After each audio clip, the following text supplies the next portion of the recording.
toda la noche, no nos queda mucho tiempo más. No quiero perder lo que queda.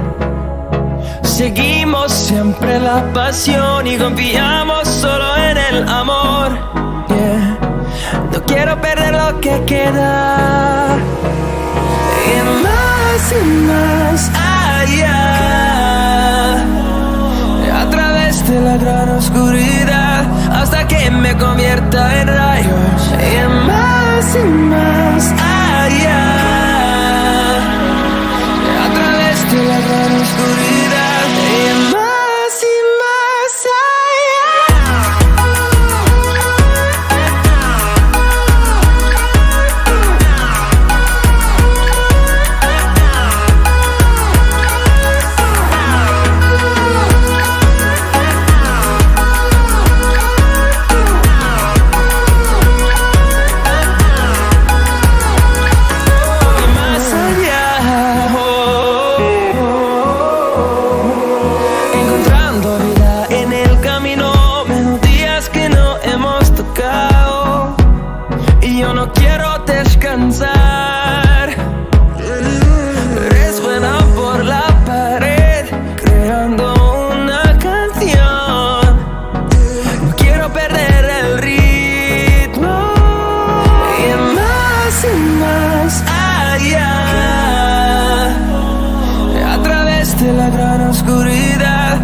me convierta en rayos. Y más allá, a través de la gran oscuridad. Y más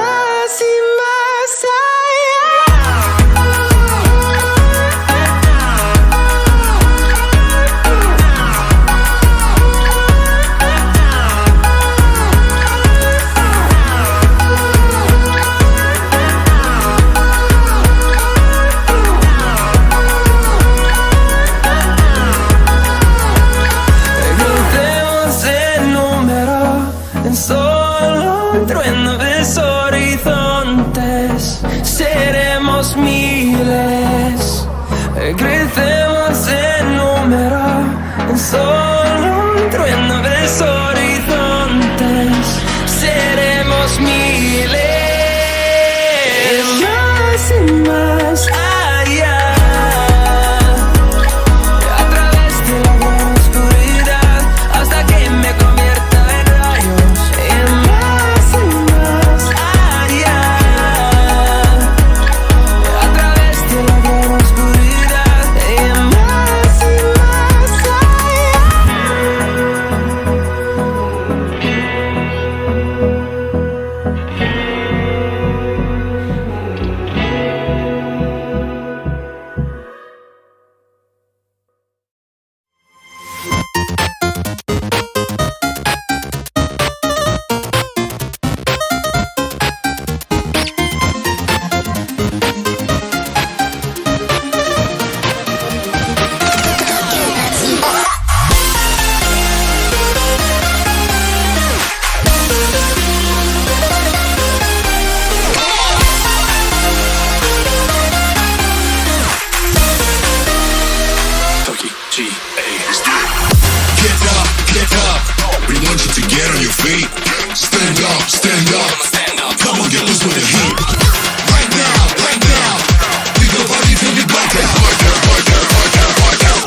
your feet.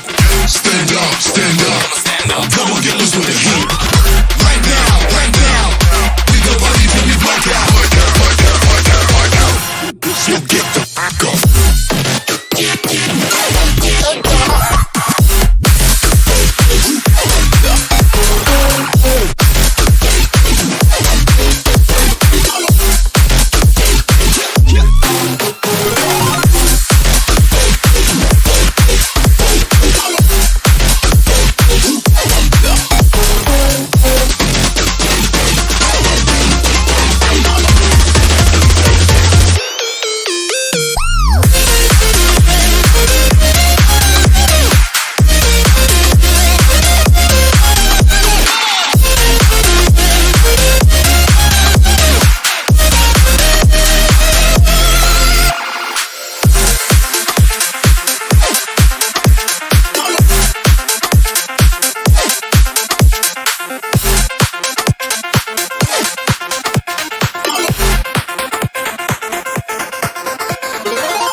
Follow your trail and I'm losing your mind and I'm losing your head. Let me escape from this love, cause I'm a prisoner. I just want to look my way and never back to you. I'm not above it. Let me be myself. I'm not above it. Let me be myself. Let me be myself.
change, it's evolution. Once you shake the ground, you feel it moving. With the revolution.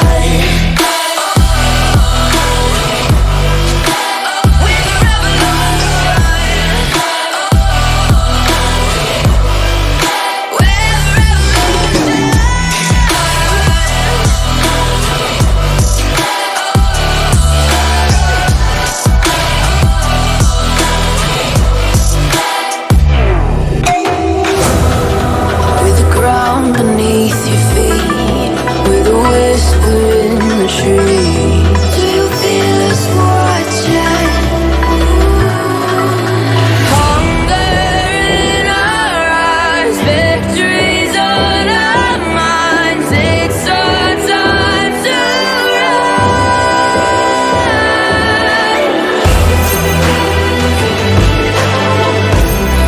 Can you hear the sound? Can't stop us now. We're not backing down on what we're doing. Things are about to change, it's evolution. Once you shake the ground, you feel it moving. With the revolution.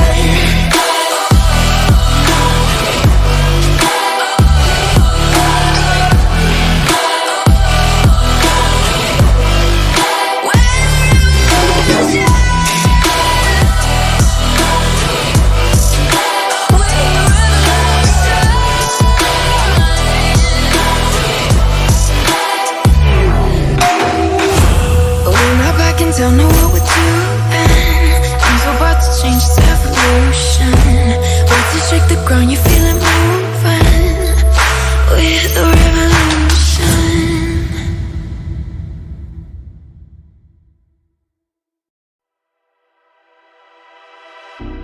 Can you give me what I need? Just give me what I want, baby. Can you give me what I need?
dame toda la noche, no nos queda mucho tiempo más. No quiero perder lo que queda. Seguimos siempre la pasión y confiamos solo en el amor. Yeah. No quiero perder lo que queda. Y más allá, a través de la gran oscuridad, hasta que me convierta en rayos. Y más allá, a través de la gran oscuridad, y más allá.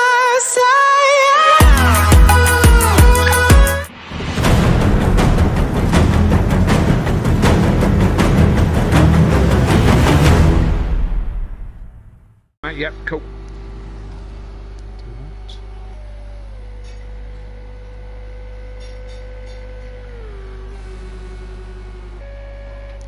Good evening, ladies and gentlemen, and welcome to Simplay Motorsport. Something a bit different for you guys this week. We're here live at Le Mans for a bit of a fun race, a bit of a mid-season break here, and a bit of a chance for these guys to just stretch their legs and have a bit of fun. 2.4 hours, 2 hours 40 minutes of this wonderful circuit, the Le Mans 24 hour, obviously the main event here, and we're doing the same car category. What you see on the telly is what we're seeing here tonight. The LMP1s, the LMP2s and the GTEs, and what a category and lineup we've got for you tonight, ladies and gentlemen. I'm Matthew Duffin, joined in the commentary box by Kelly Davis. Kelly, how are you? Very well, Matthew, and as you say, a fun race this evening. I'm not in my usual Simplay spot Thursday night. I've come and join you on a Wednesday because, I'm going to make my Simplay race debut tomorrow night at this exact event. So, yeah, looking forward to it. Really excited. And excited for this evening as well. We've got a lot of our normal Simplay guys playing this evening, and I'm looking forward to seeing how they get on this Le Mans track over the 2.4 hours this evening. It's going to be absolutely fascinating to see. Let me just run you down the drivers we have and in what car category they are. We've got Peaceful Explosion in his LMP1. We've got Monkey Boy in the LMP1. We also have Liam, or that Bozzy Boy as he's known on here, in the LMP1. Keegs in the LMP1 and Smoky Devil in the LMP1. So 5 LMP1s for you guys on the track tonight. In the LMP2 category, we should have DJ Phil. He's not here, so he's not going to be able to get into this one. We also should have Holty, but he's not in the session as well, so that's 2 LMP2s that we're missing. But we have got Don Productions, NJ and Fury in the LMP2s for us, so what a good night they are going to be having in them cars. Bit slower than the LMP1s, but quicker than the GTs, and the GTs is quite a driver lineup, I must say so. Most of the guys from a Thursday night, in the likes of Big Boy Brazier on his proper account as well, Gary, Mazda, Phil, Sutty, and then Rabbit Joe from the Pro-Am, trying to compete against 4 of the quickest pro drivers on the grid in a GTE. So let's see how Rabbit Joe can get on throughout the night. Smoky Devil already has a grid penalty to deal with. Yep. So that is not what he would have been wanting. Guys, welcome evening to the people in the chat. Rabbit Joe and Champ so far in the chat. Champ, real men do 24 hours instead of 2.4. Champ obviously a part of our Daytona 24-hour event that we did not so long ago. Interesting here, Monkey Boy's in the pit. It's not going to get a lap in, so Monkey Boy might start at the back of the grid in the LMP1 here. Just a quick 5-minute qualifying. It was just to make sure everybody's wheels was working and everything was all right. Evening to Nicky, who says hi, Matt and Dan. It's not Dan, it's Kelly in the commentary box with me tonight. Nicky, we're going to see Nicky on track as well.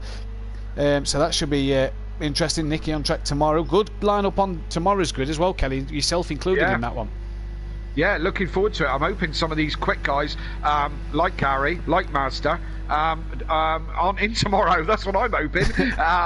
And incidentally, Mazda's driving my car tonight. The number 71 Ferrari 488. It's number 71 is the one that I'm driving because it's the same number as my entertainment company, 71 Events. Quick plug there. So that's the one I'll be driving, and so Mazda, look after it tonight. Hoping to see him do quite well, to be fair. Set it up right for Kelly. We need to make sure Kelly's got a good setup. Yeah, make sure you wear it in, but don't break it. Yeah.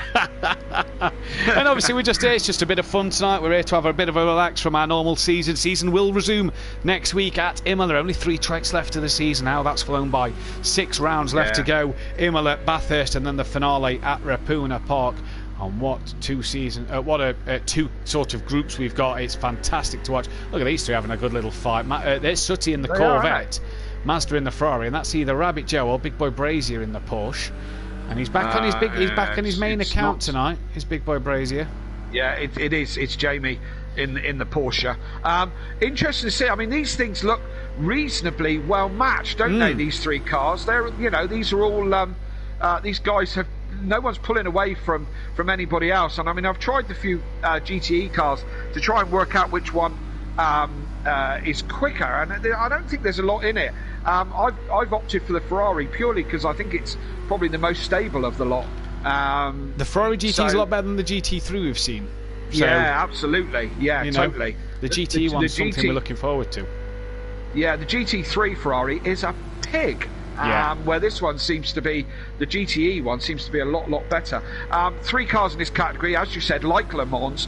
Power-wise, they're all a very similar power output. They're all around the 450 to 550 brake horsepower, but of course they're all very, very different cars. Obviously the GTEs are production cars, race spec production cars, where the LMP1s, LMP2s are prototype cars and fully fledged race cars, of different specs. But horsepower wise, they're about the same sort of horsepower. But as is at Le Mans. And the interesting thing that I saw you post up on Facebook on the Simplay Motorsport Facebook page today, get involved if you haven't been.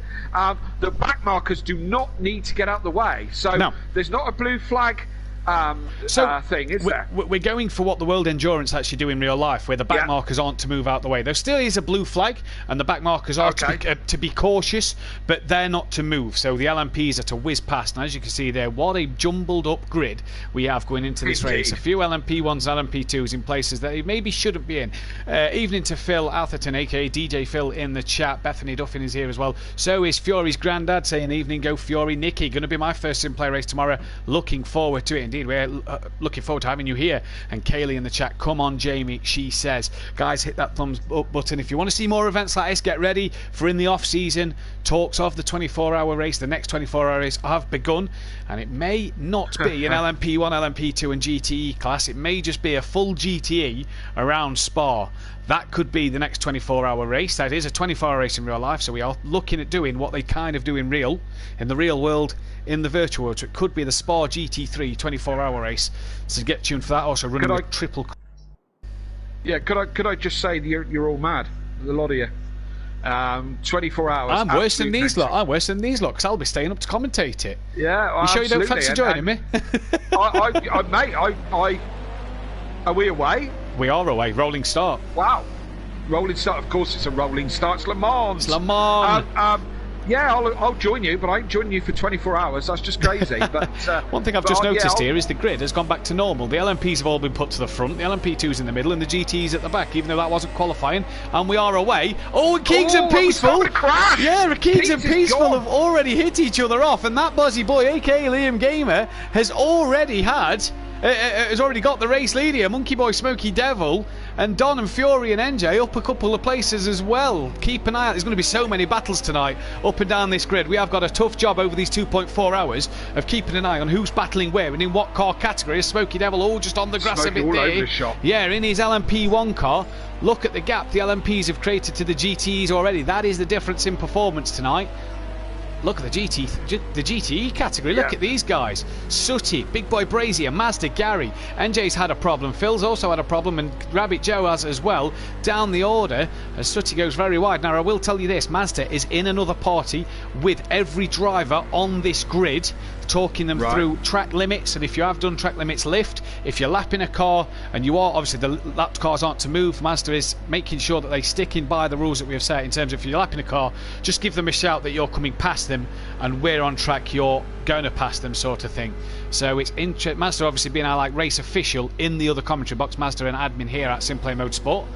And as you see, having a good little battle early doors with Sutty and Big Boy Brazier.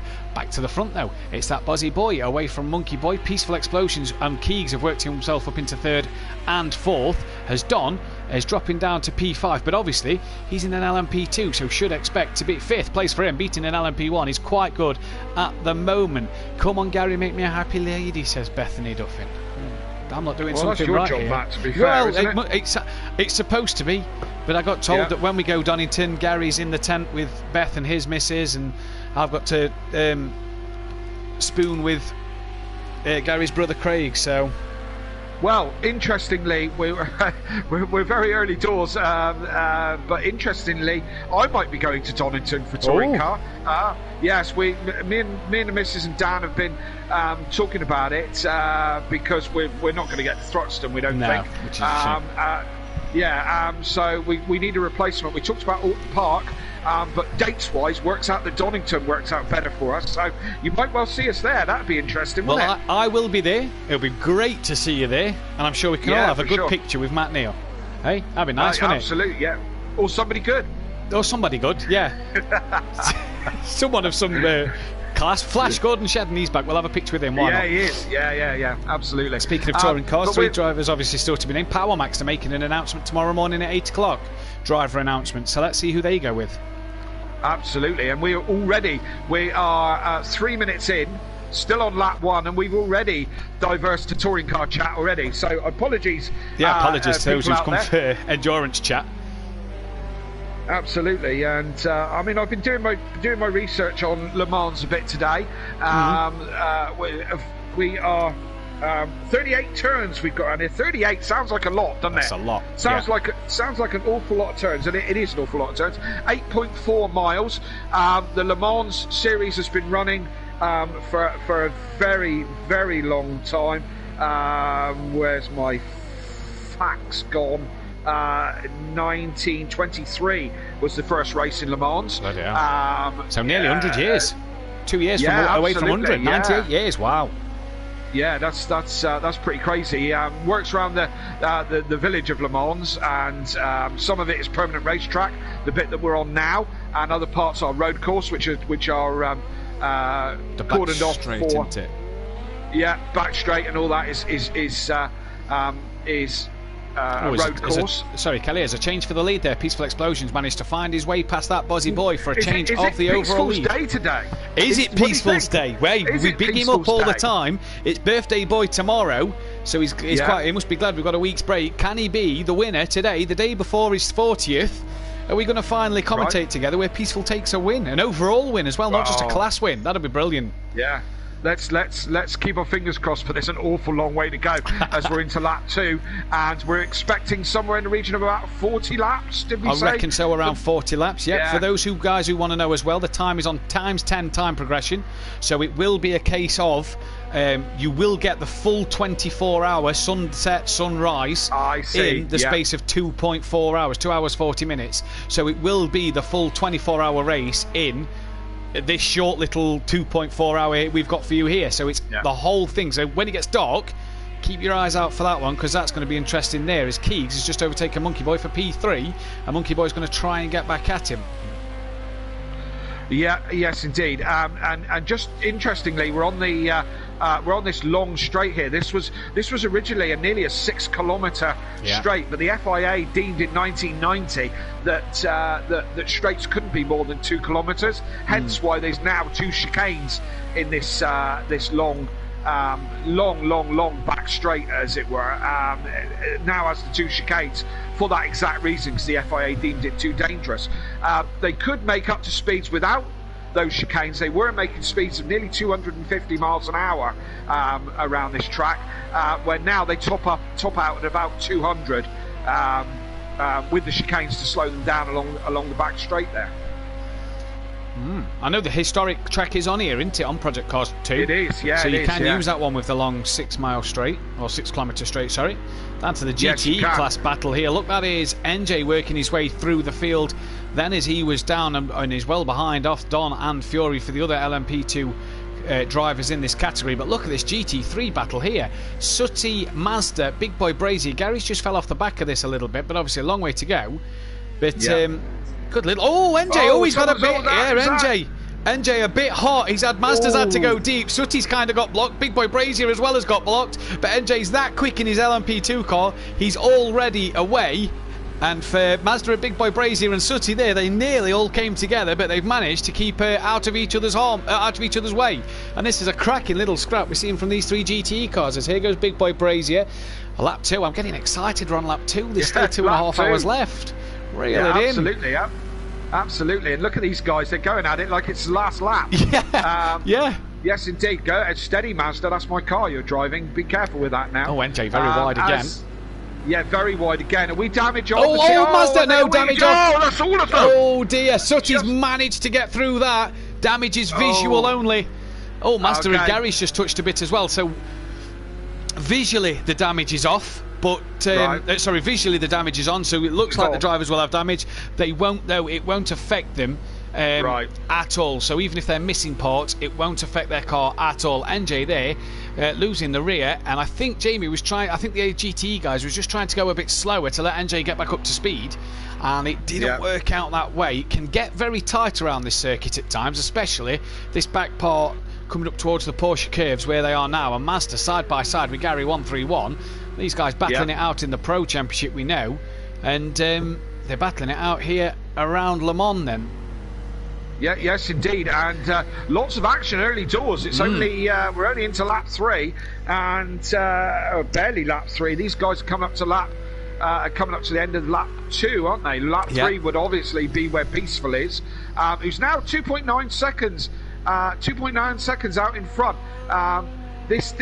This is a game of patience this evening, and you know, if people listen to us regularly, they'll always hear me arcing on about patience. But fast racing is about patience, and this game is going to be a lot about patience. It's not going to be about going as fast as you can every lap. It's about consistency this evening, and come on, Peaceful. We're hoping for some consistency tonight. We are hoping for some consistency. The thing that Peaceful's lacked a bit of this season is that bit of consistency. But he's hopefully tonight going to have that chance to prove his worth. Keegs is now up in second out of that Buzzy Boy. He is the man to hunt him down. And I can just say, Keegs at the back end of last year did a 24-hour race around Le Mans in the car he's in and came P2 overall. So well done to Keegs. Mazda was also in that event, and his internet gave up on him, and it disconnected him. Yes, well, let's hope we don't have too many problems like that this evening, because that's just cruel luck, isn't it, when the internet drops out and whatever. So we're hoping that's not going to be the case. But already we've got a sizable field spread. Of course, the LMP1s, LMP2s are significantly faster than the GTEs by quite some margin. So as you can see, as Gary loses it's tyre wall. Having a torrid race already, and it's only lap 3. Not going on very well at the moment. Let's hope it gets better for him. But as you can see, the Peaceful explosion in the 3-minute 28, and Keegs in the 3:28, and there you get down to the first of GTEs.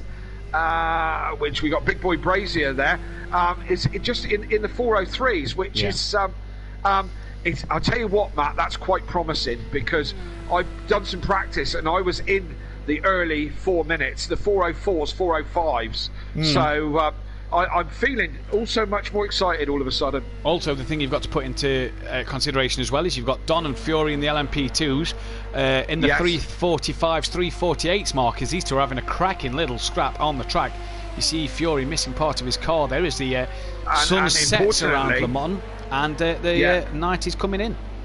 yes, importantly, no lights. So he's gonna need to pit. Both of them go wide onto the grass there.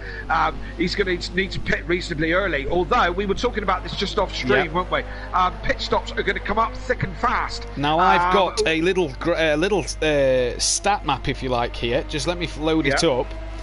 Now, what we got? We've got no Porsche. So we've got no Audi LMP1s, I don't believe. But let me just tell you this, the RWD P30 LMP1 can carry 67 litres of fuel. That's good enough for 10 laps around Le Mans. The Mavic RP, which I do believe Keegs is in, and the Toyota TS 040 hybrid, which Peaceful and that Bozzy Boy are in, can carry 67 litres. Importantly, the Mavic can do 9 laps. It's Fury and Don. How they're coming together. And Don's managed to get away. Fury still sat facing the wrong way. As I was saying, so the Toyota and the Mavic can hold the same amount of fuel, but the Mavic can get 9 laps, the Toyota can only get 8, and then the Audi can get 7 in the LMP1. In the LMP2s, all the cars can pretty much get 10 laps of their fuel, bar the Mavic and the RWD, which can only get 8 laps of fuel. And in the GTE, there's no Ford. There is a couple of Porsches. They can get 15 laps worth of fuel before the tank's empty. The Ferrari can get 14 laps. So can the Corvette and the Aston Martin. The Ford can get 15 laps, as well as the Porsche. The BMW is probably the worst car of choice, 101 litres, the most amount of fuel you can get in any of these cars, but can only do you 13 laps, and is about 20 mile an hour slower than the other cars. So the BMW, not really the car of choice, I'd say. But there's a little bit of fuel stats for you. So you're looking about between 7 to 10 laps for the LMP1, anywhere between 8 and 10 laps for the LMP2s, and anywhere between 13 and 15 laps for the GTE, excuse me. And we're on lap 4, so we're about halfway through a stint if you're an LMP1 driver.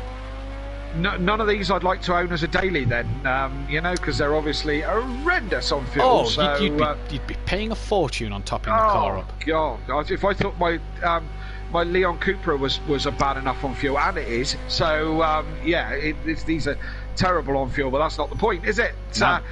Also, tyres are going to be also going to wear, because tyre wear is on this evening. So again, tyres are going to be an issue, but I think we probably fuel before tyres, don't you, Matt? I'd say so. I know in a normal 24-hour stint that Mazda was practicing for last year for Le Mans, you could get your hard tyres for maybe 5 stints, 4 or 5 pit stops before you actually change the hard tyre. Soft, I wasn't so sure about. So you may only change your tyres once in this entire 2.5-hour race, even if you pit in 20 times for fuel. So it'll be interesting to see how long people's pit stops will take and who can do what when they do come into pit. It's going to be important, though, to keep an eye on the tyres if you're the drivers, and it's going to be important as well to keep an eye on your fuel load. Make sure you're putting enough in at the pit stop, and make sure that you've got tyre wear changed, or tyres to be changed or not, as and when you need them, because you don't want to change your tyres every pit stop. You'll lose so much time in these pits. Yes, indeed, because the tyres take ages. We've spoke lots about the project mechanics and how incredibly useless they are, although they're good on lights, so that will be a bonus for a lot of the drivers, because already most drivers, probably half the field, have smashed their lights already. So they'll be good on lights, that's for certain, sure. But other than that, they're not so clever. So we're just starting a new lap here. And take you through this lap a little bit. I've done Le Mans a few times. Turn 1, almost flat. Turn 2 and 3 are a chicane, and it goes a bit light as you go up over the top under the Dunlop Bridge. Drop back downhill again. Right-hander, then into a left. You've got to come off and just be a little bit patient on this corner, because you will run out wide into that right-hander. Again, don't run out wide onto the grass. This is a tricky one. You've got to let off, touch the curb, and try not to run out onto that blue stuff that Monkey Boy's just done. As you can see, he's coming right up now. You're on the long straight. He's in the slip, and he's got a good run here, that's for certain, sure. So he's going to come through and past that. Was that Dozzer Boy? That's Bozzy Boy. That's the chap. So they're they are. Let's oh look, I found the map. Good. But that's not what I wanted. There we go. He's gone through the chicane here. Another tricky one. A right and a left and a right. Always feel like you can go faster through it, and you really can't. No, you can't. It will catch you out. Yeah, you can't. It will catch you out every time. The next chicane is unsighted. This one, I tend to be more cautious going into. Yes. And you can go faster. So one chicane is a little bit easier than the other. So again, left, then a right. You will almost run wide there, and look how right up behind, nudging Monkey Boy along. The last part of the long straight now, so another long run, an opportunity to get into the slipstream. Then you have a little kink to the right, and then a huge braking zone down into a 90-degree right-hander, as you can see. Very easy to lose back end. Lose the back just like that. Yeah. Either run wide or lose the back end is something that, excuse me, that happens quite often there already. Quite often. So we're on to the next part of the track. This is flat scat now. Again, for probably about 2 kilometres or whatever it is. There's a couple of kinks. Right-hander coming up, which is flat. There you go. There it is. Another one coming up in just a moment. Then you get into a here we go. It's a right-hander and a tricky, hard braking zone. Back end will go real light and it's very easy to run wide, as we can see, like that. Short squirt down to another right-hander, another 90-degree right-hander. Again, easy to run wide. You don't want to run out there too far. You end up hitting the wall. Now, another long acceleration zone. A left-hander which is absolutely flat through here, and then we're going to come into is it the centre S's, these lot? No, down through Porsche curves, isn't it? Porsche curves, that's the one. Right-hander here, brake, go down a gear or two, tuck into the apex, try not to run wide. This one, I think the LMP is flat. I think to it's this flat point. through the rest, yeah. Flat here, and I think there's a little lift, isn't it? Little lift there, look. There, little lift there, so you don't run wide on the way out through that fast chicane, and then you're looking to pick up your braking point. The pit in is here on your right hand side. You want to brake now for the chicane, left and right, a slower chicane, and then a very slow chicane, left and right, easy to run off that one and run wide into the gravel, and that's a lap round. As I said, 8.5 miles and 38 corners. And that took that Buzzy boy. Indeed, I'll take over for a minute. That took that Buzzy boy 3 minutes 42 with a couple of spins and running wide as he runs wide at turn 2. Back to Monkey Boy though. Just noting that Peaceful and Keegs are coming up to the first set of back markers, which is Rabbit Joe and Phil then. And here's Peaceful Explosion. Now just to let the guys know who are watching, guys and girls, sorry, who are watching. If you're a back marker, you are to not move out the way. We're following World Endurance rules. Do not move out the way. The leader has to lap you. He has to go around you. With them all being in the same party, it's a bit easier for Peaceful to say, Joe, Phil, I'm behind you, mate. I'm coming through. You can see there the lights of the GT of Rabbit Joe and his Porsche just up in front.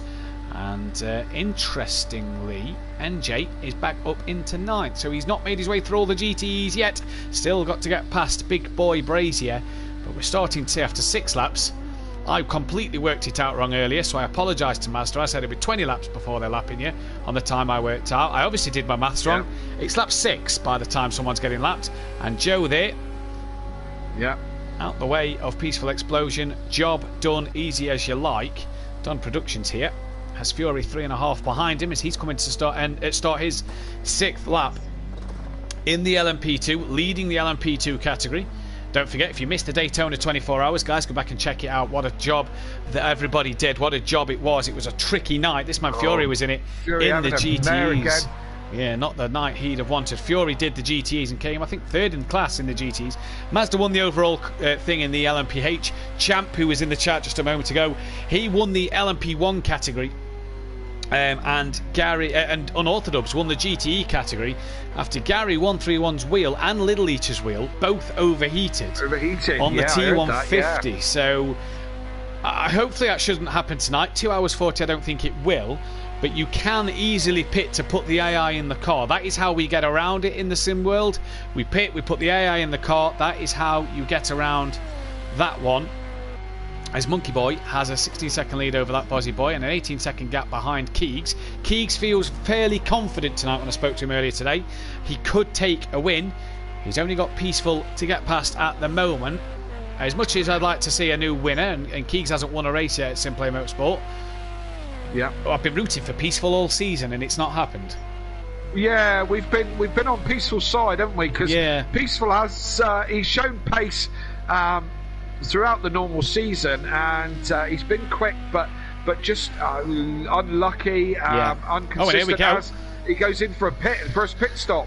Yeah, Keegs is following him in. Now, there is a chicane on the pit entry, Yes, so you kind of have that's to it. take the chicane, as you would for the first chicane anyway. Manual pit entrance, so you won't want to get too many time. You won't want to get a time penalty for speeding in the pit lane, but it's slow enough on the pit entry that you don't really have to do a lot. Peaceful then cuts through Keegs' pit box, says thank you very much, into the pits he goes. Now, what will these guys do? The sun is firmly set here at Le Mans. We are in darkness now. From what I was led to believe from testing earlier this week, around the 1.5 hour mark is when the sunlight will start to come back up. So around 1.5 hours is when we should be in daylight. Peaceful, is he having a change of tyres? He's away. Yeah, I don't know if he is, then Keegs is. Yeah, I was going to say, Keegs didn't get the jump. Monkey Boy and that Bozzy Boy as well are both in the pits. So is Rabbit Joe. That seems a bit early for me for Rabbit Joe in a GTE car. Smoky Devil as well. He's coming into the pits in his LMP1. Now, we're using the longer pit exit here. So we're not using the short one where you can come onto the start line. We're using the long one to the right where you come out at the top of turn 1. That was to save any LMP cars flying around the straight and GTs coming straight onto track from the pit lane and them getting caught up. This gives them the chance to keep out of harm's way. That'll be the same for tomorrow night. So Peaceful in and out of his pit stop. And, no! Oh, every week, every Thursday night. Cold tyres, me thinking on that one. What a shame. Joe said, my lights went, do I have to repair them? I'm doing horribly. Yeah, Joe, it would be preferred if you repaired them, obviously, with it being dark. It would be in your best interests. It would be in your best interest. Obviously, this is just for fun, but I would recommend it over going against it. But Peaceful again, that bit of inconsistency. He's just come out the pits. Had he lit up cold tyres on the grass, and that's what spun him round, baby. But Keegs currently in the lead of this. 2.6 is the gap. So, in 2 hours 17 left, Kelly, still not out of this one. No, not by a long shot. It's still anybody's race, really, in their categories. But it's unfortunate for Peaceful. Let's hope that his one and only mistake of the evening. But he's still in the hunt. Only a couple of seconds off the lead. These two have gapped Monkey Boy by a considerable amount at the moment. But as I say, this is Le Mans. It's a long game. It's an endurance. The clue's in the title. Who's the highest GTE runner at the moment is Big Boy Brazier. Who's where is he? He's only Mazda is Mazda's about a little 7 seconds behind, isn't he?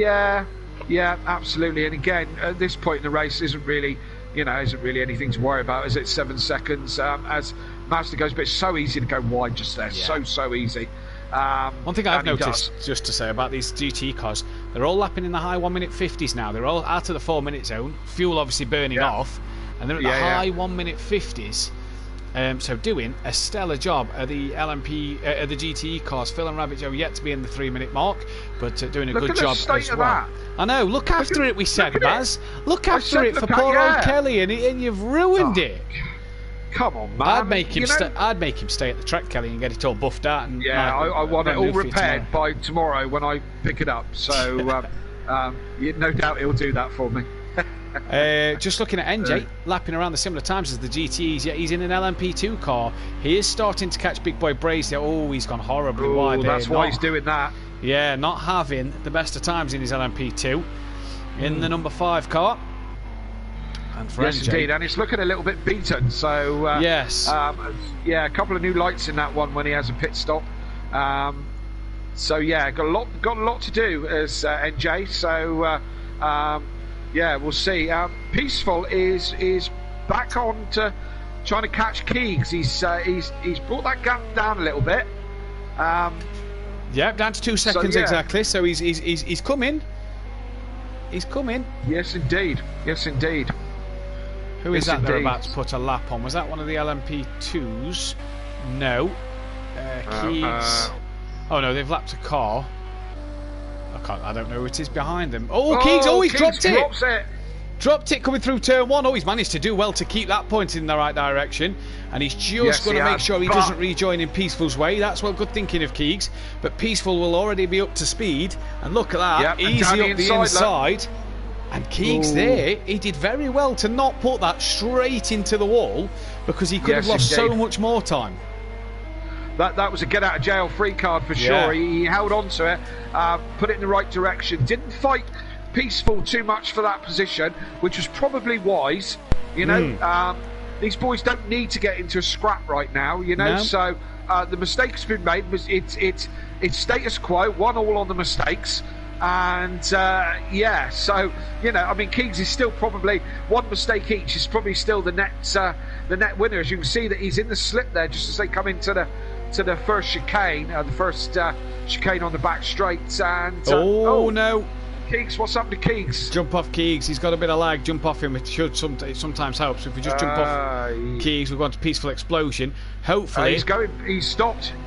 Yeah, that's lag causing that. I reckon Keegs could be on his way out of this race, and that's a shame, because that was a fight that we was looking forward to. So let's hopefully see Keegs jump back up and just reappear on the screen. Bit of lag for Keegs at the minute. Monkey Boy has passed him.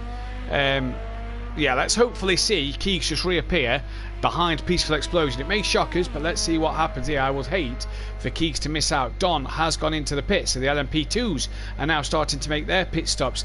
Is Fury going to come in this lap as well? I think if one's coming in, the other may need to come in, so we may as well see NJ in this lap. He's managed to get in front of Big Boy Brazier, so all the GTs are now packed back together. And are we going to see a repair? Yeah, Fury's in as well. You're pretty much going to see all these cars back all in the pits at the same time, aren't you? In their category. Lights repaired on Fury's car, and Keegs still P5. Hopefully he gets going. Still stuck there. He is still stuck. Hopefully we jump off him and it can get him back going again. Yeah. You hate to see people lose connection, but it's the virtual world, and that's what happens, isn't it? Yeah, I suppose the real world has got engine failures, and you know, we very rarely see any kind of engine failures in these games. You know, so so I suppose it kind of compensates for the bad luck that you could have in the real world. But be a real shame if Keegs' internet doesn't catch up. We don't don't see him in this race. I bet Peaceful's probably rubbing his hands. Well, let's hope not. Probably is rubbing his hands. He's now got a 27-second lead over Monkey Boy. There he gone. He's gone. Keegs disconnected. He's gone. What a shame. Gutted. Keegs will be back tomorrow night. He is scheduled to race in the LMP2s tomorrow night, so let's hope he can get his connection sorted for that one. What a shame we've lost Keegs then in this race, but Peaceful Explosion won't mind. One thing I noticed after that round of pit stops for the LMP2 drivers is Fury ended up behind Mazda Sutty and Big Boy Brazier, and NJ is still currently in the pits. And just looking at where the pits are, can't quite find him. He's coming out now. Is just been lapped by Peaceful Explosion. Where's Phil? Phil's a bit further back, isn't he? He's a bit too far back. Yeah. Oh, Phil's in the Ford. Oh, there we go then. Yeah. One of the Fords on the grid then. So there's a Ford. Not too many of them on the grid, is there? No. And although they're quite a good GTE car, as I understand. Very good GT car. Yeah, I tell you what. I mean, this will probably make you giggle. I took out the GTE Ford, and I took out the Ferrari, and I was trying to decide between the two. And my lap times were very similar between the two, but I just really preferred the sound of the Ferrari. Yeah. You know, and if I have to put up hours, sorry, that was I was fiddling with my button on me. Right, so we lost you. If I have to put up with 2.4 hours of something, I'm going to put up with the noise of the Ferrari. The Ford sounds horrible. Horrible in car. But it is a nice car. It is a nice car to drive. The game's actually glitched out for me, and I can't actually drive the Ford. Used to drive the Ford a lot. Right, okay, well, and I turned the PlayStation on one day, and the PlayStation wouldn't turn a corner with the Ford unless I was crawling around the corner, and I mean first gear 30 mile an hour around each corner sort of thing. It wouldn't let me turn a corner anymore, so I can't drive the Ford. I'll tell you another nice car in this GT category is the Aston Martin. Beautiful car. Yeah, absolutely. And Yeah, for sure. You're just saying about the quirks of the game. It's funny how the game does that, doesn't it? Because for me, my game won't load Imola, which is going to be, which is something we're going to have to look at for next week's round of the championship. Mine won't load Imola for some reason. Lovely. But yeah, it gets about 20 seconds in, 20% in, and just won't go any further. So is yours downloaded or on disc? Downloaded. Yeah, mine's on disc, and that's probably why, to be fair, that I have that problem. So as Phil here stays to one side and allows Smoky Devil and Liam Gamer, or that Bozzy Boy, who changed his name mid-season, through. Smoky Devil and that Bozzy Boy, obviously Pro-Am drivers, battling it out in the Pro-Am Championship. And although Liam's in the promotion hunt at the moment with NJ and Argent and Rabbit Joe, Smoky Devil kind of sat mid-table, out of the running for anything at the moment. But his first season here at Simplay, obviously well known over at Motive, and guys, go and check them out live now on Assetto Corsa in the GT4s with Unorthodox on commentary. Just go and check that one out, guys. But down to 13 runners then. We've lost Keegs due to internet problems. Daniel Francis, the Aston sounds very nice, and yay, this works. It does, Daniel saying yay, this works. We had problems earlier where Project Car servers was down again, like there was the other weekend, and wasn't letting anybody on an online race. But not just that, the PlayStation was kicking people out of the headset parties, what we're in now. So oh dear, we are working. We've been working for 32 minutes so far. And we've been working since Daniel Francis told me about the problems that was going off earlier. So interesting to see what happens. Third and fourth in the LMP1 category now, though, thanks to Keegs disconnecting. Having a Smoky Devil trying to gain on the back of that Bozzy Boy on track. And these two, probably two of the cleaner LMP cars on the track at the moment. Well, yes, and I mean, Furies was looking what happened there? I don't know, what did happen? Smokey and Liam was slow. Right. There's a spinner. They've lapped a car. I wonder if the lapped car had a bit of a problem. That might be Rabbit Joe, I think they've lapped. I'm not too sure. It's someone stopped at that corner down there. No, it's not Rabbit Joe. Someone in front of him. Is it Phil? Might have been, it was Phil they've lapped. I wonder if Phil had a problem. Possibly. Interesting. Gary in the pits. Yeah. So Gary pulling the trigger, the first of the GTEs, bar Rabbit Joe, who pitted when the LMP1s pitted. Gary in the pit. So that Ferrari, Cadillac and the other Porsche Big Boy Brazier going a little longer than Gary tonight. Now obviously normal rules at Simplay Motorsport, you can't pit on the same lap as your teammates. No teammates in this category, even though there's 3 Porsches. So anybody can pit at any time. Gary's pulled the trigger on an early pit stop. And I reckon he's having a change of tyres here, Kelly. Yeah, it could be. The mechanics, as usual. I mean, what's that one guy doing there? Do you know what I mean? The guy in the middle there, what's he doing, really? He looks like he's got... Is that his wheel gun? He's bobbing around. He's got a wheel gun in his hand. The bloke stood there with a wheel, but he don't want to change it. No, I mean, this poor bloke over the other side, he's got nobody to change his wheels. He's just stood there with the gun ready. Yeah, you got no wheel there for him to... Nah, the bloke refueled. He stood there now. He's having a good time. Look, shaking his head. Bit, Oh, Gary's gone. There we go. Definite change of tyres there for Gary. 100% I wonder if he was on the softs. I wonder if he started on the softs. Potentially. We'll have to see what tyre they've gone to. 2 hours, 5 minutes remaining in this one so far. That was cheeky, Gary. Went out the wrong pit lane. Oh, he's gone out the wrong pit lane. Oh, dear. Suppose Mazda's not told him about that one then. Mazda, come on. Get your job done. Yeah. So Gary, absolutely. Gary using the wrong pit exit there, but away we go. He's behind Phil on track, back to the battle for P3 in the LMP1 category, and overall, more importantly, Smoky Devil gaining on the back of Liam Gamer here as the night is well and truly set in, Kelly, and it's more artificial light than natural now. Absolutely. And this is where it gets also more tricky, especially if you have a little bit of an off and you smash those lights up early stint. Then this back straight is particularly dark. There's no lighting to it. And if you ever watch Le Mans, if anybody who's watching ever watched Le Mans itself, it's the night bit is absolutely crazy. There is lots of accidents at Le Mans in the night, but how there isn't more. Is testament to the drivers. Did you see they announced the grid for this year's Le Mans yesterday? Have you seen how many cars have been entered? I haven't, Matt. 61. No, how many? 61 cars. 61 cars around the actual Le Mans this year. That is going to Wow. be chaotic round there. Yeah. That, I mean, I know it's a long circuit, but after a while, when Yeah. everybody starts to get spread out and the hypercars and the LMP2 cars are lapping all the GT cars, it's just going to get all very bunched up very quickly. Should be interesting racing. It's be another good one that, yeah, absolutely, and it's another one that me and Dan have talked about going to do at some point, going over Yeah. there and camping trackside for the race, because I think it would be. I've got friends who've been and they said it's absolutely awesome. I've got a friend of mine who actually works for Williams F1, or he actually works for Mercedes. He's an engine guy Right. for Mercedes, but he's on contract to Williams F1. Yeah. And he's been to Le Mans and he said there's nothing like it. And I mean, this guy attends every Grand Prix. Yeah. You know, Yeah. he's working, admittedly. You know, and we understand that those. Who's that in the wall? There's someone in the wall back there. Yeah, I think that was NJ that these guys have just put a Okay. lap on, was in the wall. Yeah. Oh, Smokey Smokey goes Devil. really wide, really wide. Yeah, and we've all heard that the mechanics aren't on a jolly with Formula One. They're not seeing the world, which is is very much the case. They're working. He said, but Le Mans is something else. Yeah. You know, so so from a man who knows, it must be fascinating to go. Absolutely Been fascinating. with my when I used to do my driving lessons, we were driving instructor. Big touring car fan, big motorsport fan in general.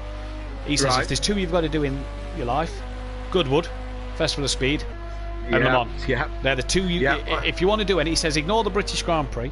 Take the Yeah. If you're into bikes, take the biggest MotoGP event out of it. Le Mans and Goodwood. They're the two he says you've got to do in life. And I'm sure he's right, and they're both on my life list. That's Yeah, for certain. same sure. here. Same here. Yeah, definitely. I haven't managed to do either one of them yet, but I've done the British Grand Prix once before. I'm hopefully took doing down- that this year. Yeah, we're talking about that as well, so we might see you for that one. Well, I've I had a ticket for significant- last year. I had a ticket. Dad got me and my brother a ticket right. for Christmas for last year. That didn't go ahead.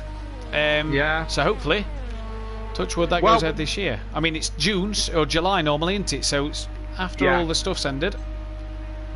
Yes, hopefully, and I've got a significant birthday coming up in a few weeks, we are talking about going and doing the Grand Prix as celebrations Nice. for my birthday. As I look over my shoulder at my missus and smile nicely. Smile and wave, Comedy Kelly. pause Smile there and for the wave. smile. Yeah. So yeah, we might see it that one as well. But Hey, I've yeah. done the British Grand Prix once before, and I did it when Montoya won. Oh, yeah. And Daniel while back. was, oh God, how old was Daniel? Probably 10 years old, 8 years old, something like that. You know, so Yeah. so yeah, long time ago. But yeah, it's. I'd like to do it again for sure, but I tell you what, I'm going to go and pop for a comfort break. Yep, no problem. And when I get back, Matt, I think we need to talk about the Triple Crown a little bit, don't we? Indeed, we will. You pop away for that. Yes. I'll talk you through what's happening on the track, and we'll talk Okay. about the Triple Crown when you get back. So, as you can see on circuit, then Smokey Devil has overtaken that Buzzy Boy for P3 overall. What can Liam Gamer, or as the followers of the Pro-Am know Liam as Liam Gamer, what can he do now to recover and get back into P3? He's lost a bit of time to Smokey Devil. Obviously, that Buzzy Boy, normally in the Porsche GT3, maybe he's racing in a car that's a bit above where he thinks he should be. Maybe he's just finding the car a bit too tough for what he thinks, for what he's capable of at the moment. Would he find himself more suited to the LMP2 or GTE? I wonder. Liam, you see on track tomorrow night as well as Keegs, who's been here, Mazda as well, Daniel Francis, Dan Davis, Nicky Ugbar, Kelly as well is on track, and I do believe we may have Sooty Apex, as Smokey Devil's just made a bit of a mistake there, and that's allowed that Bozzy Boy to get back onto the back of him. Now, patient still, 2 hours exactly remaining on the clock here, so you still have to have a lot of patience at the back end of this race. The sun will start to come up within the next half an hour, so it is going to go back to daylight anytime soon. It's going to be interesting to see what these guys can do. That Buzzy Boy, though, has really lost out massively to Smokey Devil. Just looking down the order, Sooty's jumped Mazda and is quite away in front of Mazda as well. I've not I'm back seen. with us, Matt. Welcome back, Kelly. I've not seen Big Boy Brazier or Sooty pit yet. So, whereas I know Mazda and Gary have, so maybe them two have to pop into the pits. But here is Big Boy Brazier, first in class, and that is an LMP car that's just lapped him. Speaking of Sooty not pitting, Sooty is in the pits. Yes, indeed. I think that. Was that Fury? Yeah, Fury. In the LMP2, having a horrible time, has now been passed for position by the GT car of Big Boy Brazier. Wow. Yes, I was just about to comment on what you said. He wasn't, Big Boy Brazier wasn't lapped at that moment. He was catching Fury. So wow, Fury struggling. Having a nightmare of a time in that LMP2. And he's having an absolute nightmare in that. And Jamie caught past him, so with a little bit of a mistake from Fury there. So he needs Team Fury to be cheering him along on the comments. I know no one in the comments, but Fury's granddad. Where are you? Where's Fury's mum? It's a bit quiet on the chat tonight, isn't it? For a special fun event. Rainbows. No rainbows. At all. No rainbows tonight. We may see the rainbows tomorrow when Nick is on circuit. That's when we may see the rainbows. I'm looking forward to that. Should be fun. Should be good fun. Sooty still in the pits. Has lost out on a place to Mazda then. I do believe he's coming out the pit lane. Is that the red dot moving? Yep, he's on his way out now. In the Corvette, yes. Is Sooty? Is Sooty on the pad or is he on the wheel? He's on the wheel. He's on the wheel. He's on the wheel. Good man. He's on the wheel. Oh, we've lost DJ Phil Green. He's disconnected. Yeah, he wasn't actually in the race. He connected too late. So although he got in too late, he's been able to spectate all this time. Don't spectate, DJ Phil. Get on the stream. Let's have your comments and hear your voice on the stream. Yeah. Let's see what you've got to say. Phil has dived into the pits. That should release Gary. Another man struggling in the LMP2 is NJ, down in P12 overall. You're boring. That's why, Matt. It's not your fault, Kelly. If it was not for Kelly, I would not be watching. Cheers, Beth. Cheers, Beth. Fury's granddad, I'm here. His mum should be watching from work. Evening to Fury's granddad. Evening to Fury's mum. Hope you're not working Fury too massive. hard. Fury massive in the chat. Let's see what Fury can do. Has Gary... Oh, has he had an off there? Did he have a moment? I think he has, yeah. I picked up on that one late. NJ went past him, which he should. He's in a much faster car. But I think Gary had a bit of a wobble at that point. Gary not having a great time of it, is he? No, he should not the Gary we used to seeing in a Porsche as well. We normally see Gary doing quite well, especially in a dry race. Although he didn't do well around Indy Road Course last week, did he? After T-boning Fury and Fury losing his wheel. I tell you what, I've not had so many laughs watching. I've watched that back many times this week, and I have loved every minute of watching Fury's wheel get ripped off and him reversing back to the pits. That was brilliant. If you missed what we're talking about, go back to last week's pro race around Indianapolis, lap 1 of race 1. So it didn't even happen long into the stream. Well, it did because of the 20-minute qualifying. But Fury gets hit, loses the car, gets hit by Gary, gets hit by Kieran. His rear right wheel gets ripped off the car. He had to reverse back to the pits as slow as possible. His first lap, while everybody else was lapping in the 1 minute 30s, 40s, he took 7 minutes 2 seconds. Yes, that's right. Was absolutely fantastic. I've watched it back so many times this week, and I'm still finding it as funny as it was back then. It was absolutely brilliant to watch. I highly recommend you go back and check that out. Also, leave a like on that video while you're there. Leave a like for Fury's incident where he nearly took a trip to the International Space Station.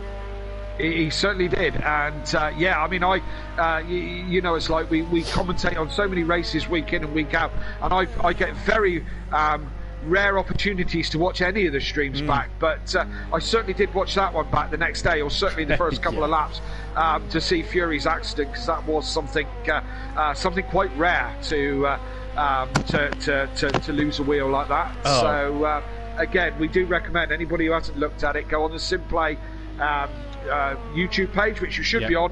While you're there, press the subscribe button and the like button, but do go back and have a look at that one, because that was a rare incident for certain, sure. And very, very good stuff. Good stuff.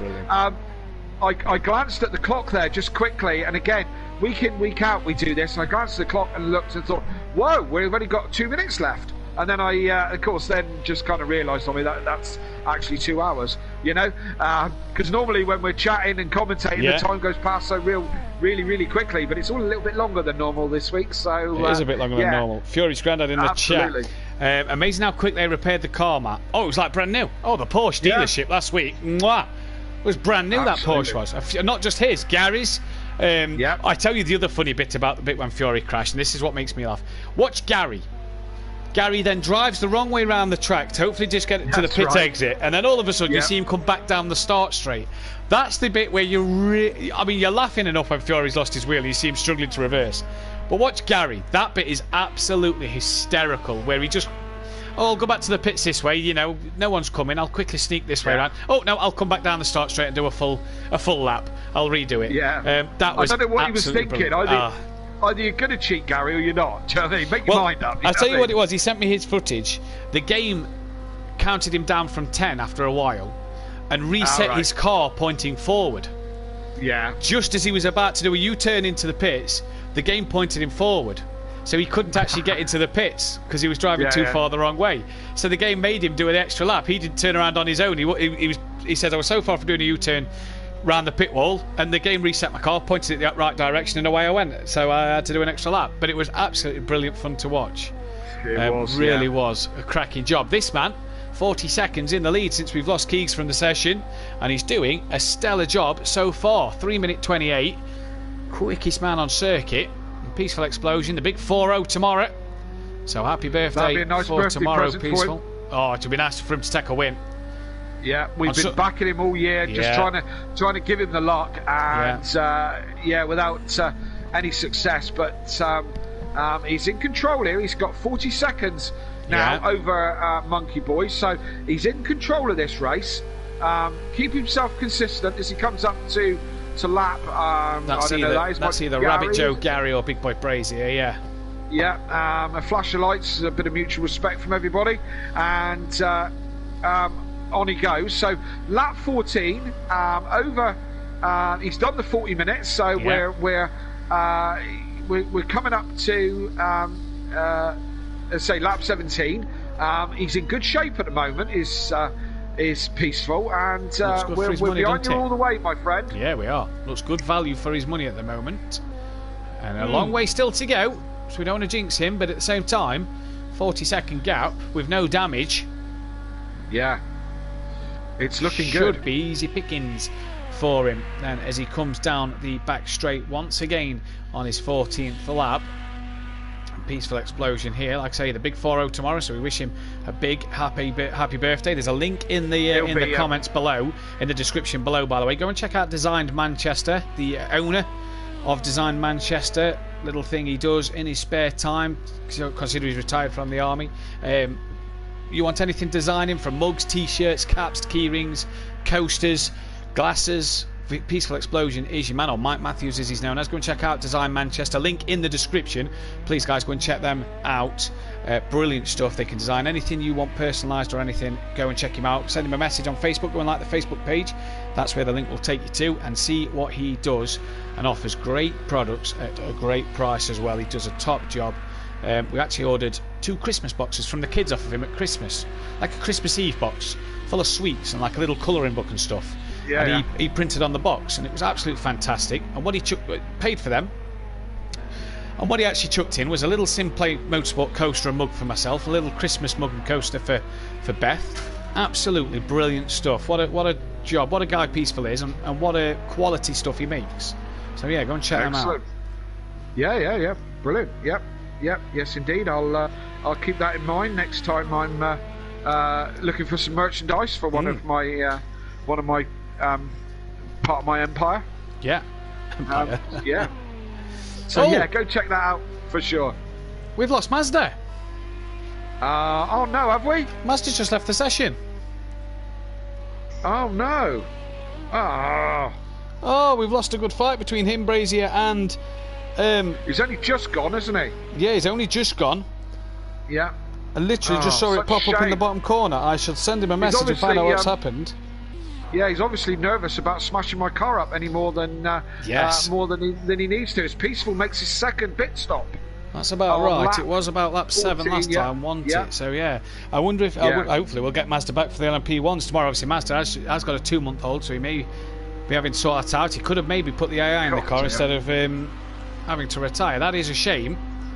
Hopefully it's not absolutely. the servers playing up again and we're still going to start to lose drivers. Hopefully that's not the case. But either way, we're down to 12. And for Peaceful Explosion here, he's making his second pit stop of the race. Looking at where he is on track, Monkey Boy is coming through the Porsche curves. He's now going to come up to the final couple of chicanes here. So he will be on his way. Peaceful giving it the little dab. So he's listening in the chat. The little dab emoji from Peaceful. Yeah, well, he's got time while he's doing pit stop. And he pulls away. What do we look like? Probably not a set of tyres there. Was that not long enough? What do you think, Matt? I'm not too sure. Yeah, hard to tell, isn't it? Yeah. And Monkey Boy's coming in for his stop. So Peaceful will be back out in the lead. With So we not expect too to much see Smoky aggravation. Devil and that Bozzy Boy in then. Who are still going at it by the looks of it. Oh no, that's Phil. Smoky Devil lapping Phil. Oh, that's a horrible Lapping place Phil to lap a car. I was going to say on every part of the track except the racetrack. That Bozzy Boy is actually 11 seconds down the road now. Yeah.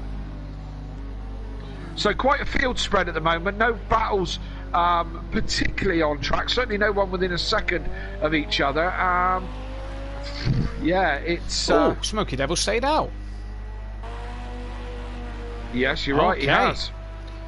So he's gone up into second So- place and he's past Monkey Boy. Can he get his foot down and go even further to pull a gap? I don't think he's going to pull a gap big enough. He's surely got to be pitting in the next 1 or 2 laps, hasn't he? Do you think anyone is working along the lines of cutting their mixture back and going a bit leaner on their mixtures? Can they do that? They No, can, because can't with they? they can with setups on, but in default setups they can't go any leaner. So unless he's short shifting and maybe just leaning off the fuel a bit, lift and coasting maybe, that'll be the way around it, I'd imagine. As that Bozzy Boy's pitted, so Smoky Devil will not want to here go that extra lap, and without that fuel, can Liam get the undercut on Smoky Devil? The LMP2 cars should be in within the next 5 or 6 laps. So we are seeing then Sutty and Big Boy Brazier really. They're 26 seconds apart. But for the GTE lead now, Master's not involved. Yes, indeed. So unfortunately, we've lost Mazda and we've lost Keegs, which has denied us some great racing. That's for certain, sure. Which is always a shame when that happens. Yeah, a real shame. So, and as you can see, look, the sun looks like it's starting to rise. We're at 1 hour 45 left. It's just starting to get a bit brighter. Yeah, sure. Oh, I'd hate that. Just starting to get brighter. Around the hour and a half that the sun should be fully up. So let's wait and see what these guys can do. Peaceful's getting 7 seconds after his pit stop. 47 seconds over Monkey Boy is that gap now. Smoky Devil obviously still to pit, and we're expecting Smoky Devil in this lap. I think he's going to have to in a minute. He can't have that much more fuel. If you load the speedo up, we should be able to see what fuel he's got in the tank, Kelly. If you're able to load that up next to track map. There we go. He's got 5.3 in the tank, and he's only just come down the back straight, so he's still got pretty much half the circuit to do. Yeah. With 5 litres of fuel. I'd be lifting and coasting around this back part of the circuit. Yeah, I don't know. As you say, he's not even quite halfway round, is he? About halfway round, maybe. Yeah. I'd be half throttle. Oh dear. We'll keep an eye on this one. I'll stay on board with him for a minute. I'm interested to see where he comes out in relation to Monkey Boy. If he gets there, 4 litres of fuel. It'd be so disappointing to run out of fuel, wouldn't it? Especially this. You would. Just 1 hour in. 55 minutes into the race. Yeah, so we'll see. It's going to be a bit marginal on fuel. Coming up to the Porsche curves now, so he's on 3.2. He's at the Porsche curves. I think I reckon he's got it. Even if he's rolling down the pit lane on fumes, he's at least going to make it back to pits. With him maybe having to take it a bit easier this lap, what has he lost over Liam Gay, over that Bozzy Boy? That is the question to know. As that is that Fury, Dom Productions? That's Dom Productions just in front of him, 2.5. And he should be pulling off into the pit lane now. Indeed he is. Yes. I thought Dom was following them, but he's not. Yeah, plenty in the tank. He's called that to absolute perfection. He's missed the chicane at the pit entrance, but he's called that to absolute perfection. as Yes, Smoky indeed. Devil there. He's not going to have made any ground on Monkey Boy because Monkey Boy sails past now. But the question is what has he made on Liam Gamer? With that longer pit stop being that he's got to top up that bit more fuel because the tank's more empty, where is Liam Gamer on the circuit? Or that Bozzy Boy, should I say, on the circuit? Yeah. He is not yet at the Porsche curves. He's coming up to them as the sun really is starting to rise now. Yes, indeed. It's going to be a beautiful day here in France. No doubt. Indeed, it should be. Yes.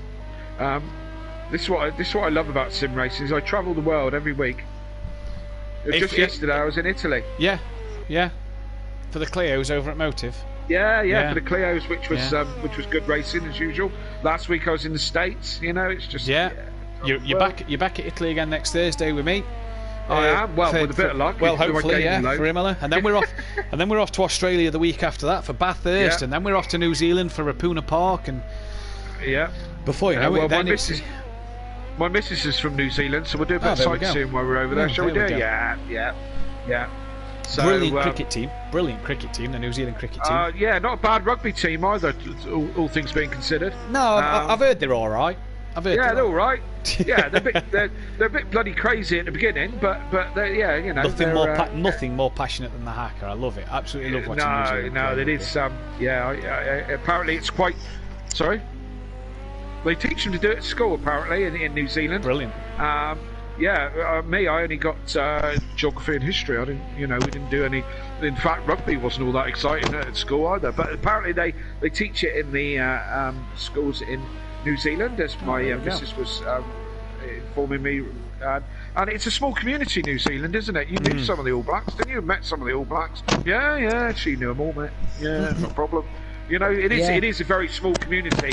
And we've got on a tangent with New Zealand, I don't know, but it's only about 4 million people in the whole country, and 3 million of them live in Auckland. Is that correct? There we go. Yeah, absolutely. So, Rapuna Park for the end of the season. Looking forward to that. Lovely circuit. But I haven't driven it that much. So I'm not that au fait with it, to be fair. But I don't have to drive it. I just have to talk about it. We're just talking about it. Indeed, we are. Absolutely. For those rugby fans out there, if there is any rugby fans watching, how did England get on against Wales? I might have missed that one. Oh, Wales won, and they're going to win the Six Nations and the Grand Slam. Yes, come on. I don't. Although commenting about New Zealand, I don't follow the rugby. Although being in Cornwall, it's a huge sport in Cornwall is rugby. Yeah. We haven't really got football or soccer, or however you want to call it. We don't really have any real following to football down here. It's rugby, which is the sport of the Cornish. For myself, I am so motorsport pure. Yeah. It's really the only, that and BMX racing is the only thing I really follow, and I don't follow BMX racing that much. So, I'm motorsport pure, me. So, I don't know a lot about it. Yeah. Fair enough. Another thing. Watching other sports is another thing I wouldn't have time for. I'll tell you something that I've just noticed. That Bozzy Boy has lost 6 seconds to Smoky Devil going that extra lap. So Smoky Devil's gained 6 seconds over that Bozzy Boy doing the extra lap. So well done to Smoky Devil. Was very much so worth it. Liam Gamer, that Bozzy Boy, has only got 25 litres in the tank. How much can that Toyota actually hold? Let me just check on the picture I had earlier. So the Toyota actually only holds 67 litres. Right. So, not all that impressive, is it? Really, for no, not really. No. A car. Here's MJ. He's coming past Sooty Apex for position. Just to say, third in the LMP2 class. He's not going to catch Don and Fury at this stage of the race. Has just passed for position of 8th overall on the GT second place man, Sooty Apex, as Fury comes into the pits in his LMP2 car. Excuse me. NJ has now got quite a bit of time back to Big Boy Brazier, and Fury's car once again has seen better days. Yeah, it looks almost exactly the same as it did first pit stop. So new front clamp, new headlights, new rear spoiler, all those things all renewed again. So he's costing that team an absolute fortune again, is dear Fury. So yeah, any teams want to take him on, it is going to cost you. It is a bit expensive, as you know from last week and this week as Yeah. well. His wheels are all on, so that's a positive. That's good. That's a start. Yeah, absolutely. And they've got a handful of wheels there, and he doesn't need any of them. Don't But there need you any go. of them. No, but he's got another set of lights, another set of headlights, another front clamp, another rear spoiler. So yeah, he's going to be on his way very, very shortly. Is he changing tyres? I reckon so. Although we don't actually see them changing tyres, which is really quite annoying. And Yeah, I the reckon day he's that- changing tyres indeed, because the Yeah. graphic doesn't show it that well, but I do think that No. he's changed his tyres there, because with no damage on, it's not like they're needing to repair their damage, so that has to be a tyre change for me.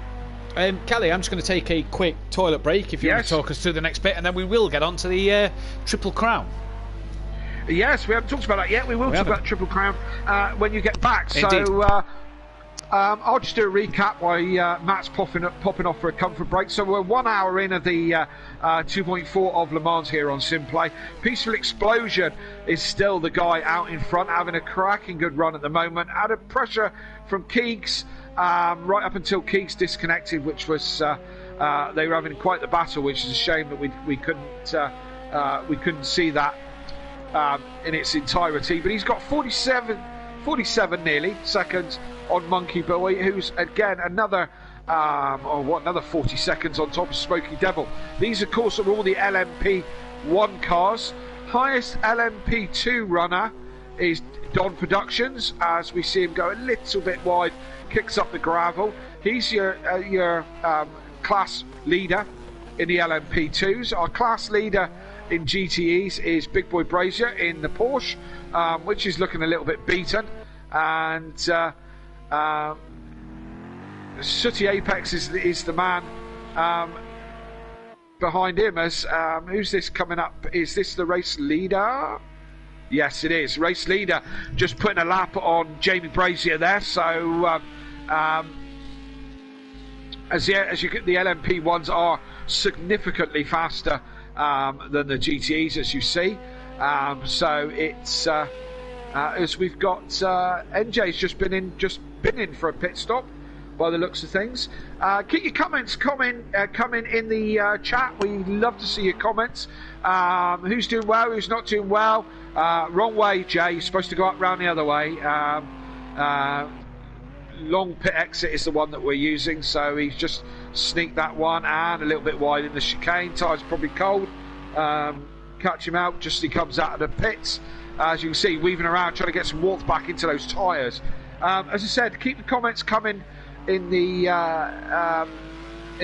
chat. Just even just to say hello if you haven't already said hello. Please do that and subscribe to the channel and all that kind of stuff. As Don Productions comes in for a pit stop, as you can see, he's loading up with fuel at the moment on his second pit stop, or third, I'm not sure now. Second in the LMP2. Welcome back, Matt. Thank you. Yeah, let's talk. Should we talk Triple Crown? Let's talk Triple Crown. Let's talk it. Yes, absolutely. Just in case anyone doesn't know what the Triple Crown is, it's probably, in my opinion, the most prestigious accolade in motorsport, and it's not actually an official accolade. No. It's an unofficial title, and there is only one man who holds that title, and you'll know that is. Do you, Matt? I want to say, is it Graham Hill? You're absolutely right. Graham Hill is the only man to have done it. Now, the Triple Crown, and I've been fascinated by this for some time. The Triple Crown is basically you have to win the three, arguably the most prestigious races in motorsport. So those being the Le Mans 24-hour, Daytona 500. Indy 500. That didn't sound right as soon as I said it. Yeah. Indy 500 and the Monaco Grand Prix Formula One. So if you can win all three races, then you will hold the Triple Crown. Up to this point, there's only one man who's ever done it. There's two current race drivers who are capable of it. I mean, obviously there's a lot of racers who are capable of it, but there's two who've got two of the three. And again, Matt, your motorsport knowledge, do you know who those two race drivers are? One is Fernando Alonso. One is Fernando Alonso. He's done the Le Mans and he's done the Monaco Grand Prix. The other one, I'm not sure of. And that would be my friend who I was saying about earlier, which is Juan Pablo Montoya. There you go. He's won Indy and he's won Monaco. And actually has, although Fernando Alonso has been looking at doing the Triple Crown, has been trying to achieve it for some time because he's done the Indy a few times now to try and achieve that. Juan Pablo's got no interest in it whatsoever. He's not interested in pursuing that, which I think is a shame. So it would be lovely to see one of those guys do it sometime soon, you know, or someone else come along and do it. I'll tell you, I'm surprised never went for it. Was Nigel Mansell? Yeah, because he's done the Indy 500 and he's done Monaco, as I believe. I believe he's won it. I assume he's won it. He went and had his backside out into a touring car instead. Even by privateers like Matt Neal. Yeah, absolutely, because I think touring cars much harder than any of those races. Oh, yeah, 100%. You know, but that's the Triple Crown. A little bit of interesting motorsport knowledge for anybody who wasn't aware of it. So what we're doing here at Simplay, in the off seasons, when season 2 finishes, we are going to do our own version of the Triple Crown. Now, it's not going to be the fancy race of Le Mans. It's not going to be maybe the Indy 500 necessarily. It could be the Daytona 500 in stock cars. It could be. It's any 24-hour event. It's either going to be the Indy 500 or the Daytona 500. Daytona 500 being in stock cars. And the Monaco Grand Prix is still going to be the one that we will keep. We may have the Indy 500, but we're not necessarily doing Le Mans. It's just going to be any 24-hour event. Are you going to do that on the Formula 1 race? Yes, or are you going to do it on the Formula 1 game, yeah. Right, yeah. So what we're basically doing as well is, normally you have to be the overall winner of the 24-hour race to win the Triple Crown. Yeah. We're going to give it you. We're going to make it a bit more sort of interesting so that more people can win the 24-hour race. Because you can only have one winner of the oval race and one winner of Monaco, we're going to say that for those who win their category. So like today, you've got Peaceful leading the LMP1s, Don's leading the LMP2, and Big Boy Brazy's leading the GTE. If you win your category, you would have won that stage of the Triple Crown and will still be up for the Triple Crown going into whether it be the Indy or the Daytona 500 and Monaco. So that's going to be the Simplay version. Now at the moment, we are discussing doing a Spa 24-hour in just GT3, meaning that the outright winner of that race, because they're all in GT3s, will be obviously the winner of the 24-hour race, and so on and so forth. But this is what we are discussing. So at the end of Season 2, between Season 2 and Season 3, is Rabbit Joe horribly. Yeah, just loses it. Big time. That's the first chicane. Yeah, first chicane down the back straight. Yeah. Really loses the rear of that car. Horrible spin for himself. But yeah, so at the end of Season 2 and before Season 3, we've already done the Indy 500. We've already streamed 100% race around on Formula 1 around Mexico. We did that for the Ectopic Pregnancy Trust for charity. My actual only appearance on Simplay as a racer. We got Dan to commentate that one. Because the Ectopic Pregnancy Trust, very close to mine and Beth's heart, as people who watch the channel may know. So 100% race, no problem. Around Monaco, that one's a given. Me and the admins are gonna decide: do we do the Daytona 500 in stock cars? Do we the Indy 500 in the Indy cars? Which one do we do? We'll see. And then the question is what 24-hour event do we want to do? Do we want to do the Daytona again? Nordschleife. I'd love that. I'd love to do the Nordschleife. Would you race it, Kelly? Not 24 hours. I would probably do a Nordschleife event because I'm quite good. Well, I say I'm quite good. I know my way around the Nordschleife. You know, so when me and Dan used to play together a bit more regularly, and we would pick tracks, he would always cringe when I picked a Nordschleife because I knew it and he didn't. But yeah, a Nordschleife would be one. But sorry, I interrupted. No, you're fine. No, you're fine. A 24-hour. It will be a 24-hour race. The Indy 500 or Daytona 500, and then 100% at Mexico. All will be streamed. I will not be competing in that 100% race. Even if we do it for charity, it will still be part of the Triple Crown.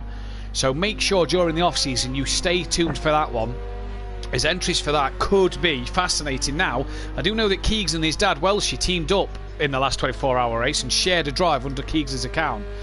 If that was to happen, they'd both kind of have one step on the Triple Crown ladder if they was to both win their category or win the race outright. So, interesting to see who does what. And I mean that's very feasible, isn't it? Because the Le Mans is a multi-driver race, so absolutely. So we just wanted to give it there if it was a multi-class race. Oh, who's that? Well, who's had a big right. off? I don't know who That's was. Fury, I do believe. That looks like to me. Yep, Fury's had another trip into the wall. And he's managed to keep his headlights. Yeah, I was going to day. say he's managed to keep them. The rear spoiler's gone though, but he's managed to keep his headlights. Yeah, don't need them in the day now, but he's managed to keep them this time. Yeah. But yeah, more carbon we fibre all over the wanted road. to give back to the Simplay drivers or the people who want to attend the event as part of Simplay. You can be from any league, even if you're a motive driver or race at another league, and you feel like, oh, I fancy a piece of the Triple Crown. Get in touch. We can get you in, and we can see what you can do on the circuit. So the Triple Crown could be a very interesting event, but like we say, we didn't just want to give it to the overall winner, as the previous 24-hour event Mazda was the only car in the LMPH, because the two guys who was meant to be in LMPH as well pulled out that day, so he walked away with it, if you like. Yeah. So we're going to say every class winner. That way, even if you win your class, you're still kind of in hope of a Triple Crown. Otherwise, no one's going to want to race a GTE because it's not going to stand a chance of winning the Triple Crown. Whereas this way, no, absolutely, you race a GTE, you win your GTE class, one race win under your belt for the Triple Crown. So yeah, an interesting thing that we're going to be doing in the off season. Yeah, looking forward to that. That's absolutely. Yeah, it looks sounds fascinating for sure. So definitely something to look forward to in the off season, which is not that far away, to be fair, is it? No, indeed. No, Imola, Bathurst and Rapuna, and then we're done. So within the next month, we'll probably there'll be things posted on Instagram and the Facebook page. So keep your eyes out. Yeah, I tell you what, I had an idea for a race the other day, and it's completely gone out of my head. So oh dear, lovely. You'll have to let me know if it remembers. Yeah, absolutely. Oh dear, the joy of being old. Oh, don't. Adventure before dementia. So we're on lap 21 here with just under an hour and a half racing for these lads, and there's only 3 cars still on the lead lap. 4 cars still on the lead lap. That Buzzy Boy, Smoky Devil and Monkey Boy and Peaceful Explosion all on the lead lap. That Buzzy Boy has really dropped off the back of Smoky Devil. Not sure what's happened to him, but he's now over a minute 24 behind from what was 11 seconds earlier. So that Buzzy Boy not having things his own way at the moment, but he's still got a job to do in this one. An hour and a half left. Anything can happen. We've lost Fury, we've lost him. So we're down to 11 runners, which means Don is now pretty much going to win the LMP2 category, and NJ will now get second place in the LMP2 category. Smithy in the chat. Go on, NJ, Team Bossman. Obviously cheering on his teammate on a Wednesday night in the Pro-Am Championship. And Nicky, looking forward to tomorrow night. The rainbow will be flying for Team Prolapse. Indeed, it will. This is a good point. This is a really good point, isn't it? Because I did think about, there's no teams as such for tomorrow, but I wanted to, or in this event, shall I say, and I wanted to join FU Racing, one because Daniel was there, and I wanted just to add a K to the end of the FU Racing. Really, because I thought that would be quite good. But obviously we haven't got any teams for that. But Prolapse, I was commentating with Mark last night, ex-Mark, and badgering him for where my Prolapse contract is, and I wonder if it could be in place for tomorrow night before I start tomorrow night, or I mean, are these Prolapse guys just having me on here, do you know what I mean? And just have no intention to actually sign a contract. Are they leading me astray? There you That's go what then, I want Nicky. to know. Nicky in the comments. So, where is Kelly's contract? Could we be teammates tomorrow? It's an opportunity, isn't it? What have they promised you in this contract? I'll be your agent. Well, I I'll be your haven't seen agent the contract yet. I'll be your agent. I've actually seen Daniel's contract I've actually seen it in black and white, and he's been offered all the Skittles that he can eat, and various other things. I don't want to disclose the details of a confidential contract like that. You know, I can't All really, the Skittles. Oof. yeah, That's the hard Skittles, to turn. I mean, That's hard to turn down. yeah, it is hard to turn down, but it's almost like you expect the. Ooh, that looked dodgy, didn't it? It Yeah. says Peaceful went past whoever that was. Yeah, it's. I think the Skittles are like a given. It's like having a drive for Mercedes and you know, not having a Mercedes company car. It's going to happen, isn't it? You don't Yeah. drive for pro laps and not have Skittles. You know, You can't not taste the rainbow. You cannot not a taste the sponsor, by rainbow. the way. Absolutely. Not a sponsor, by the way. Just want to put that one out here. Yeah, I think Mark will have to sort that out for you, Kelly. Me and you can fly the rainbow tomorrow night, he says. Yeah, see, this is the talk I'm getting, Matt. You know, Tell you what, I ask about it. I'll They negotiate. just- I'll negotiate with Nicky for him. So Kelly Yeah. wants all the bags of Skittles he can get. Yeah, yeah. I'll have all the bags of Skittles you can get as well. And we Yeah, sorted. did you see that, I Matt? did see that. The Porsche, another Porsche, losing it in front of Peaceful Explosion, who must be clenching his bum cheeks together every I was time gonna he say, sees he a must be Porsche having a spin in proud front moment. of him here. Yeah. That was Rabbit Joe, Gary, or Big Boy Brazier twice. One looked a bit precarious, and then one span in front of him. And who's that coming in the pits? Is that one of the race leaders? It's Monkey Boy, so Monkey Boy. Yes, Monkey Boy. Into the pit lane. 15.2 left in the tank. So is this just for a change of tyres and to top up the fuel, maybe? Has his tyres gone the whole way at the moment? But yes, that's an early pit stop for me. He's got plenty of fuel left in the car. I tell you what, that is a nice looking. What is that? Is that an Audi? I'm not sure what that is. It's It's a nice liveried car. Thing, yeah. Speaking of nice looking cars, did you see the Ferrari F1 car today? I did. Yes, I did. There we go. It's a Marek. There you He's go. in the Marek. The Skittles are on Yes, order, indeed. says Nicky. So there you go. Our Skittles are on order. Yeah. We Contract have signed. T-shirts as well now. Well, I've got to have a T-shirt, haven't I? Yeah. You know. Absolutely. So the Marek yeah. can do 9 laps on 67 litres of fuel. He's topped up to 66.8, so that's pretty much the max he can get. So I wonder if that was more a tyre change pit stop than anything else. But what that has done is allowed Smoky Devil up into P2, with Yeah. Smoky Devil having 22.6 litres of fuel, and he's got a long way to go. And if he sort of does better lap times than Monkey Boy over these next couple of laps, could this be an interesting end to the race between Smoky Devil and Monkey Boy, I wonder? It certainly could pan out towards the end, Matt. That's for certain sure. Smoky Devil with a slightly alternative strategy doesn't help if he keeps cutting corners like that. To be fair, but yeah, it's a slightly different strategy. So we'll see how this pans out. We know after the first round of pit stops, or the second one, I'm losing count already. That's that the Smoky made third, some. second pit stop. Yeah, after the second round of pit stops, Smokey made up about 7 seconds with an alternate strategy and taking his tank right down drier than a martini. So we'll see how this pans out on the long term. Still an hour and 20 minutes to go.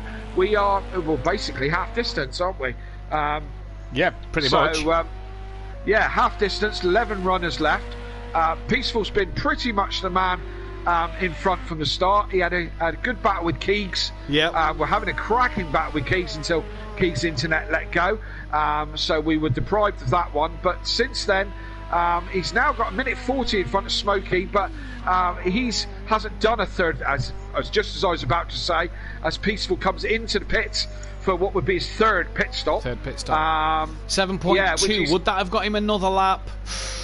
Yeah, Touch would and have been go. tight, wouldn't it? Touch and go. Yeah, I probably wouldn't have gone on that. Would you? No. No, certainly not in the lead of the race. And, Especially you know, while he's this Yeah. is his third stop, he can look at what he's kind of using a lap. We might get a thumbs up for him on the stream now Yeah. that he's sitting there waiting for them to put fuel in. You never know. But yeah, I mean, I wouldn't risk it for the sake of another lap, because he's got 40 seconds or so in hand, or he did have over Monkey Boy. And so he's comfortably in the lead at the moment. As someone else, Speaking who's of leaders, Gary that's coming Gary, into the pits? pro leader, into the pits. Quiet race for Gary in this one. Currently third in his class now. Mazda has left. First tyre change too. So there you go. Yeah. First Yeah. tyre change. So Peaceful Explosion's got them tyres to do half the race. His pit stops are just going to be for fuel now till the end of this one, surely. You would say so. Yeah, absolutely. If he can make this set of tyres go to lap 23, then he should be comfortable towards the end. I'll be interested. I'd love to know what the GTEs do on tyres. Really, probably for my own research for tomorrow, to be fair. But I'd like to know where the GTE boys are changing tyres and when they're changing tyres. There you go. Gary, Sutty, Big Boy Brazier, Phil, Rabbit Joe in the chat. Yeah, Master, if you're still watching before we lost you, any information on tyres for Kelly tomorrow, put it in the comments. That'll be much appreciated. Yes, indeed. If you're happy to share information, that'd be great. Even if the guys are watching, because as you said, they're all in most of these guys are in a party chat this evening together, and that's the way we wanted to run it. So everyone can talk to each other and let them know when, who's behind who, in front of who, whatever. So they may not be listening to us on the stream. We know that Peaceful is, because he's commenting to what we're doing. Some guys I know have got the stream on, the party chat on in their headphones, and the game noise on and the rest of it. I can't deal with quite that much going on myself. Oh, there was a very slow Porsche. That, to me, looked like Rabbit Joe. Very, very slow Porsche. Indeed, it was Rabbit Joe. Just getting out of the way? I don't really know what he's doing there, if I'm going to be honest with you. I don't quite know what he's doing there, but either way, on we go. We're still going in this race. We're still having a few battles up in our track. Monkey Boy's got back past Smoky Devil, so that advantage that Smoky Devil was trying to have hasn't worked. Smoky Devil is now dropped back down to P3. That Bozzy Boy has dropped well off the back of Smoky Devil. He's over 2 minutes behind. He is Don. Now, Don may not be in the car at the moment. If you're seeing it drive very carefully and straight, like it is, that may not be Don. Don, having sorted his little one out, has took full advantage of putting the AI in the car. And while Fury disconnected, and your second place man in class is way down the order in P8, I suppose he's got enough time to. Yeah, the AI definitely in the car, 6 seconds down on his lap as he's only gone through sector 2. So that, to me, says the AI is in that car. It could be. It's a bit too smooth on one line, isn't it? Yeah, it's a bit too good to be. I'm not saying Don's not a good driver, but it's a bit too stuck on rails. A bit of a scale electric car at the moment. I might just let the AI do the whole thing tomorrow night. Hey, if I turn the AI on at a good enough level. Well, it might be better than my level, that's all I'm thinking. It depends what level I've got it set to. Well, yeah, that's true. As Don's coming into the pits now, this could be a pit stop for Don to get back out the car, or is it a pit stop for Don, for the AI just to do fuel? I mean, plenty of fuel left in the car. Yeah, loads of fuel. So what kind of pit stop is this for Don? Is it to get Don back in? Let's wait and see. Maybe jumping back in the car. Potentially. We'll just go and check. So he's in the Liger. Liger, is it pronounced? Ligier, isn't it? Ligier. Which one? Yeah. Honda, Judd, Nissan? Hard to tell. Hard to tell from this angle. Please be in the Honda. That'd be brilliant. Because Kelly had now considered. I don't see any blades or handle on it to be able to cut the grass. So it's. I don't know. It's been that badly damaged, like Fury's has, that it may have created its own blades. Sharp pieces of carbon fibre. Let's see as he goes down the pit lane. Is there any badge or indication on that car as to what the car may be? Anything at all? Either way, they all do 75 litres and 10 laps. There's nothing there, is there, really? Anything on the wheel? Cosworth, No. it says on the top of the wheel. That don't help us, does it? Not really, unless Cosworth run the Judd. Whatever the Judd is. Yeah. But yep, it's either a Nissan, a Honda or a Judd, but they all hold 75 litres and they all do 10 laps. And the AI for me is still in the car. Oh, first AI is now in. So it was Don racing that back end of the lap. The AI is now in the car. So well, there you go. Very good driving from Don at the end of the, very smooth driving at the end of that lap through the Porsche curves. Does a great impression of an AI. Well done. In fact, you can tell the AI's in now. Look, it's just all a bit slower. It's very slow, isn't it? So the AI is not set to a very high level here. So the AI is a bit slower. What's the gap between Don and NJ? Don's 7 minutes 13 behind. NJ is a minute and 15 is the gap between Don and NJ, from what I can work out. Well, we'll see how that progresses, because that AI does look very, very slow. I mean, look at on the look at his revs there. He wasn't even at full throttle down the straight. No. Look at him. No, it's not. No, look, he's. Yeah, Don, hurry back. He's so slow, says Don. Hurry back, Don, because Neil could catch you at this rate. We're in. Not just Neil though. Big Boy Brazier and Sooty Apex could also catch you. I'm confused as to the timing screen here, because it says Big Boy Brazier 8 minutes 46 behind, but NJ's only 8 minutes 32 behind. So I'm a bit confused as to why that is that. There's Big Boy Brazier. Yeah. Sooty's in the car behind him on classification, which is there going over the line. Then it's NJ, which is there, just gone over the line. So Big Boy Brazier's just coming onto the back straight, and NJ's only coming into turn 1. So heck of amount of work to do. Just click on Don again, because I do believe Don is coming down the bottom end of the back straight. Yes, he is. So Don's just come out the second chicane. Jamie's halfway down the first part towards the first chicane. Jamie could be in for an extra place or two here. So could Sooty, so could NJ. So Don, hurry back with whatever you're doing, mate, because you may need to jump back in that car to to guarantee your win at the very end. Yes, indeed. Did you say he's off to look after the little one? That's back in bed in the little one. So he messaged me earlier. Well, there you go. This will be the quickest nappy change and lullaby that this poor kid's ever had. So got to get back in the car. It'll be a real short one. Hope the little one gets off to sleep real quickly. Oh, you don't want a bad night tonight. That's the last thing you want. No. Or any night for that matter. Well, yeah.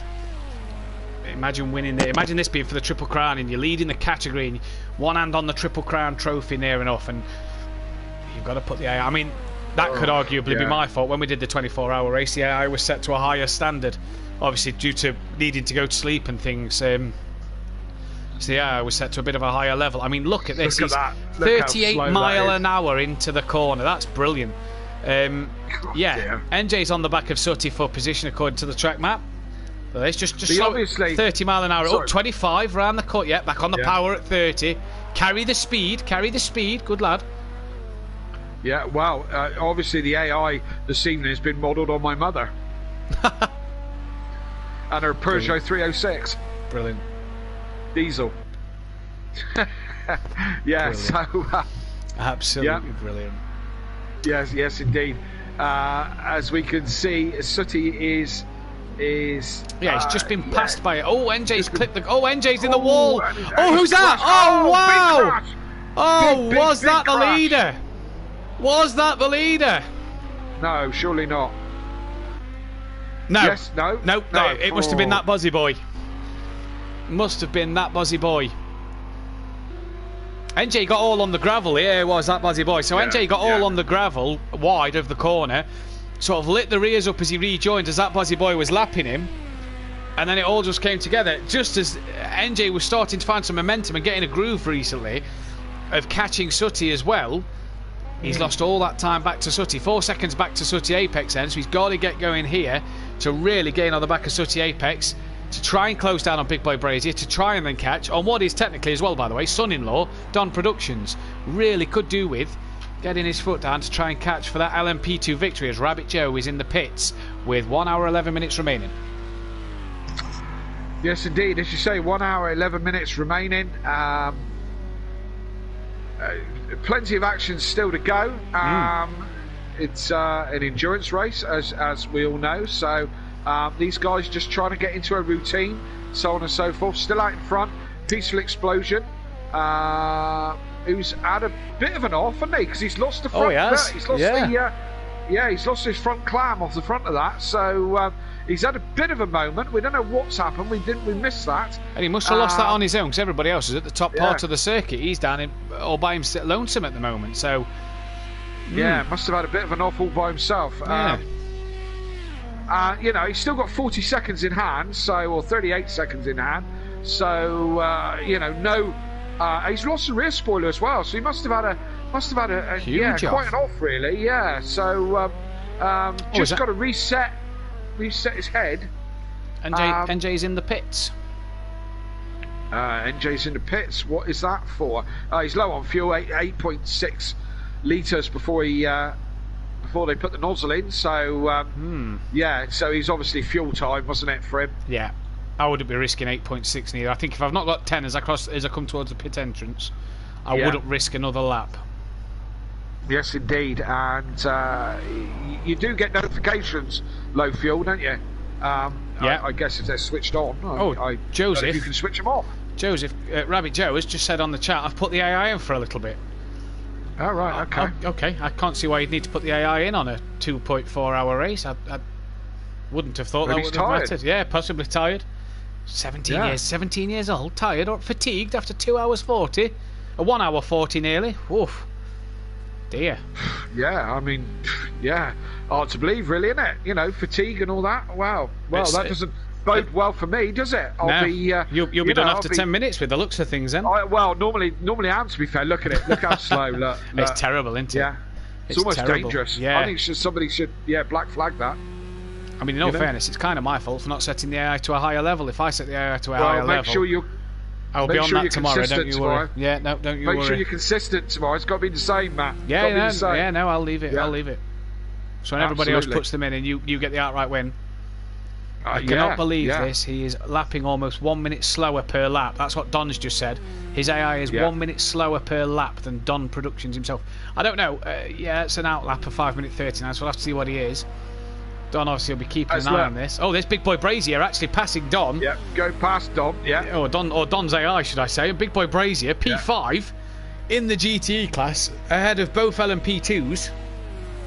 Although the minute Don gets back in the car, Don should really reel in Jamie Brazier. To be fair, it shouldn't take too long. Look, this is where the AI is. The corner is speed. Particularly bad is the corners, isn't it? Wow. It's like the AI doesn't know how to use a steering wheel, and he's so nervous that they have to slow right down. Yeah. Doesn't get on the power until the car's fully straight on the exit of the corner. So, terrible cornering for Don Productions here. He's now under threat of being caught by Sutty. I mean, Big Boy Brazier is already 7 seconds up the road. Sutty Apex, 18.9 seconds away from Don Productions. NJ is just under a minute away. Joe says, no, just doing terrible and can't keep focused. So just getting refocused, says Joe, and then he's going to go back in the car. Oh, Don's not going to get back in the car, he says in the chat. That is a shame. Yes, indeed. So NJ here could be on for a class win. That Corvette sounds lovely. Yep, yes it does. What's in the Corvette? V10, V12 in those? I'm not quite sure. Quite sure. Off the top of my head. Yeah, it's something big. My work neighbour has got one. A Corvette. Yeah, bright red one. It's a fantastic piece of plastic. Piece of plastic. It is. If you watch the Top Gear, when Clarkson reviewed it, he was pushing the rear panel in and out a couple of inches, right at the Corvette badge at the back there, to see how flexible it is. And when Matey next door bought one, it was the first thing I did. I went up and just pushed the back panel. Give it a push. Oh, Sutty coming into the pits. Yes, just to see, into the pits and across the chicane. So in for his pit stop, 7 litres of fuel. So about that time he'll get a couple of new headlights as well, probably. NJ should get past him, 30 odd seconds behind. So NJ should be up into P7 overall. But Sutty Apex. And hunting Dom down, he could. Well, he's gonna hunt him down and pass him now if you think so. If Don is done. Yeah. You know. If Don's not getting back in the car because he's got to sort the little one out, you'd imagine NJ should motor past Don. I mean, you look at the track map, the white dots on the map of the cars that's on the same lap. The blue dots are the cars that's in front, are a lap up. The red dots are the cars that you're a lap down on. And you see there the 4 white dots. Jamie Brazier's down the back straight. Don's just coming onto the back straight, and NJ's about to fly past Sutty Apex on this straight. Away he goes. Sutty then down to P8 overall, but second in class. And NJ here is on for an LMP2 class win. So let's see what he can do then. Who's that behind him? That's one of the Toyotas. They're both in as bad a shape as each other from incidents, but that's either Peaceful or that Bozzy Boy. There's Phil. Phil is 1 minute 44 behind Sutty, so Phil lap down on Sutty as Peaceful Explosion gets past NJ, no problems there. And look, just look at Monkey Boy, how he's reeled Peaceful in, look. Oh, yes. 23 seconds. He's reeled him in nearly 20 seconds since we spoke about him before. It was a gap of 38 Peaceful. seconds. No. No. Go faster. Go going. faster. Keep going. Mush. Mush. Yeah, crack on, son, innit? You know, it's Monkey Boy's coming, and he's got a bit between his teeth. Yeah, he's also got a full car. It's a good job aero. Yes. It's a good job aero doesn't affect these cars when with damage being off and it's only visual, because the aerodynamics on Peaceful's car would be terrible, whereas the aero on that would be absolutely fantastic to be driving in. But Monkey Boy here then. Oh, we've lost. Oh, Don's disconnected. Oh, so he's not going to finish in the LMP2 car, so we're down to 10 runners for the final hour. We've got NJ then, who will be the class winner, provided he finishes, otherwise no one will win the class if they don't finish. But NJ then, the class leader of the LMP2s. But it's a battle for the overall victory in the LMP1s that we're interested in here. Monkey Boy hunting down what has been confirmed, I do believe, as teammate Peaceful Explosion for Season 3 in the Forever Forward Mercedes for the Pro Group next year. Monkey Boy obviously comes in and helps out with points every now and again. Argent did last week at Indy. But it's going to be a Forever Forward 1-2 overall here and LMP1. Well, you say that. I do, yes. But it's we've still got an hour to go. We have. Anything can happen in an hour. We have. It shows how much time Smokey Devil lost in his pit stop. He was in front of Monkey Boy, don't forget, before Smokey Devil pitted. He's now a minute behind. Yes. But on a completely different strategy, because he's got double the fuel in that tank than what Monkey Boy has. So on a completely different strategy. Yes, indeed, you're quite right. He has almost double the amount of fuel. So we'll see if that pans out for Smokey. It doesn't look great at the moment, but we'll see how that pans out a bit later on. That Bozzy Boy in the pits. Will he get a new front end on that car, or is it just fuel and tyres and away he goes?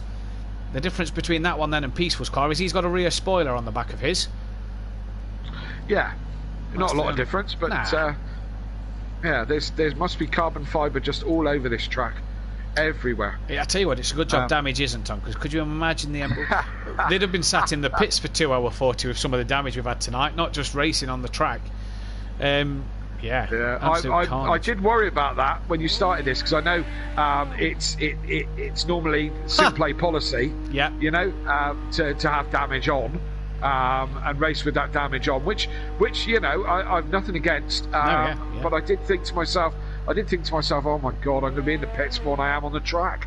You know, so you know, you decided for this race that there was going to be no damage on. As interesting pit exit there, a bit of grass and some. Don't need the advertising board, and look at this. He's about to be lapped by the race leader. So the LMP1 race leader of Peaceful Explosion's about to lap his fellow Toyota compatriot, the number 7 car of Peaceful, and we normally talk about Toyota 1-2 in the Le Mans race. This time it's 1-4 and one's about to be a lap down. Yes, indeed. But going quite well, that Toyota. Again, a couple of seconds.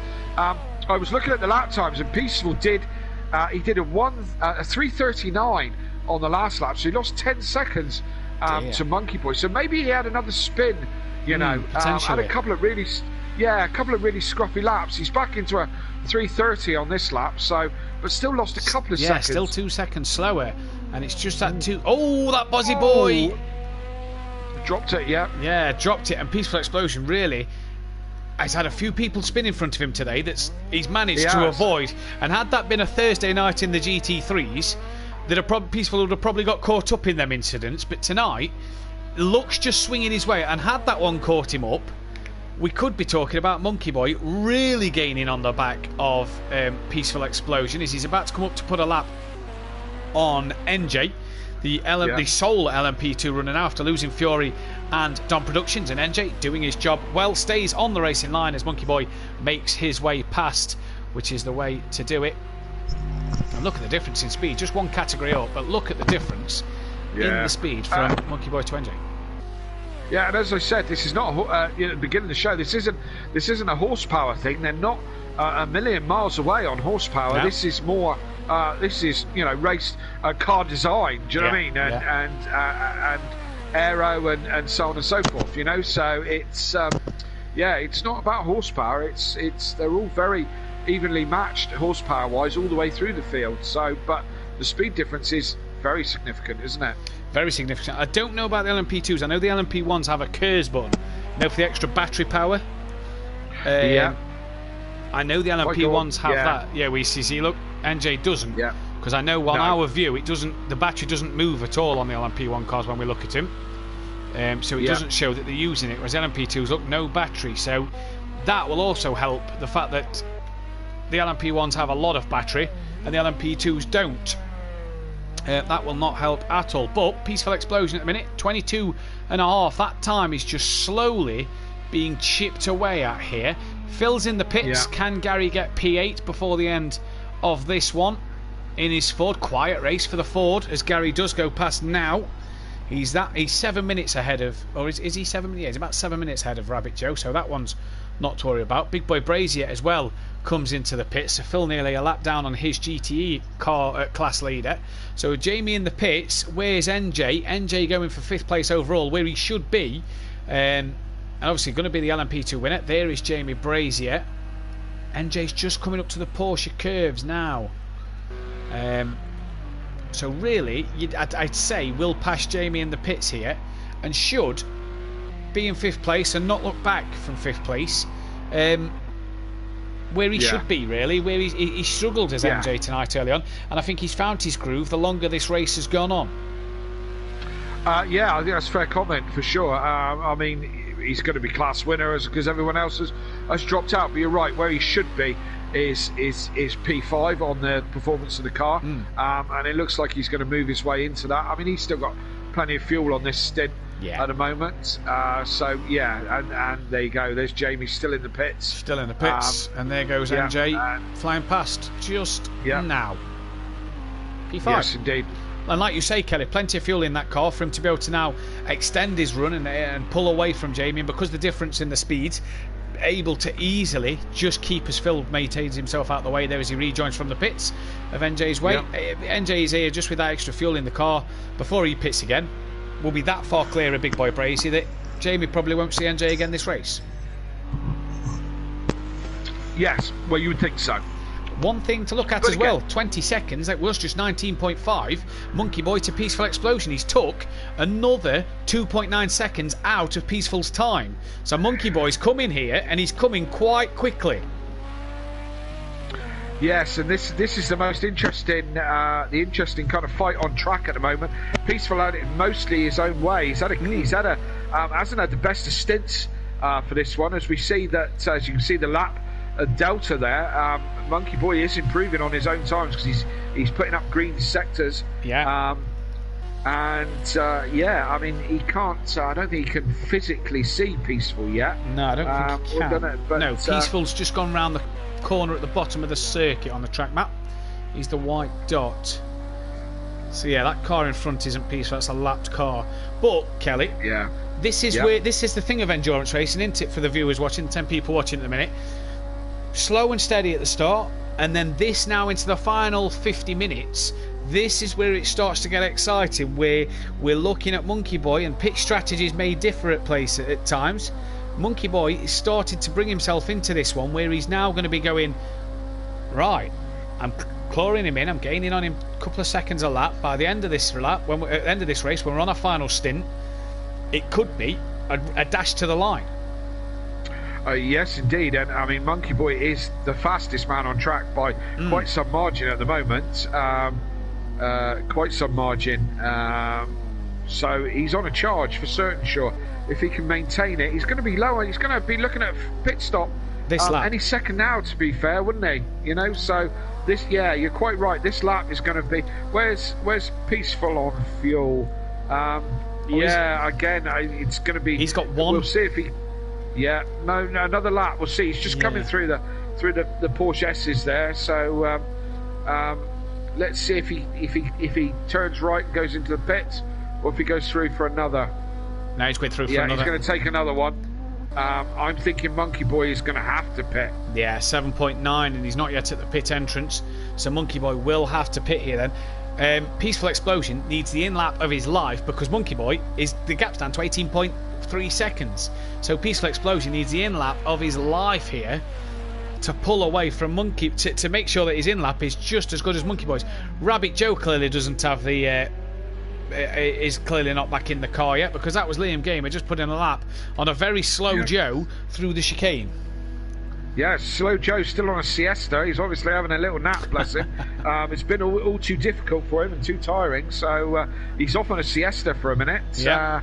I don't know if he's realised how incredibly slow the AI is, but then, you know, he's comfortably in last, so, you know, it's, He's losing 1 minute, 1 minute 5 a lap. To Phil, based off the last lap time he lost to Phil, so that's how much he's lost a lap. Poor Rabbit Joe with the AI in the car.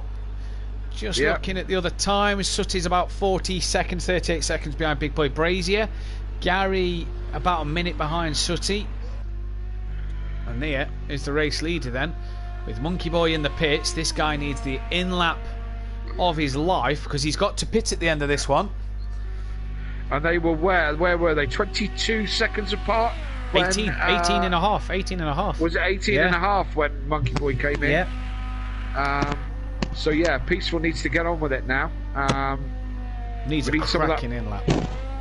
Yes. Has he lost more of his car? He has. The rear engine cover's gone as well. Yeah. Yeah.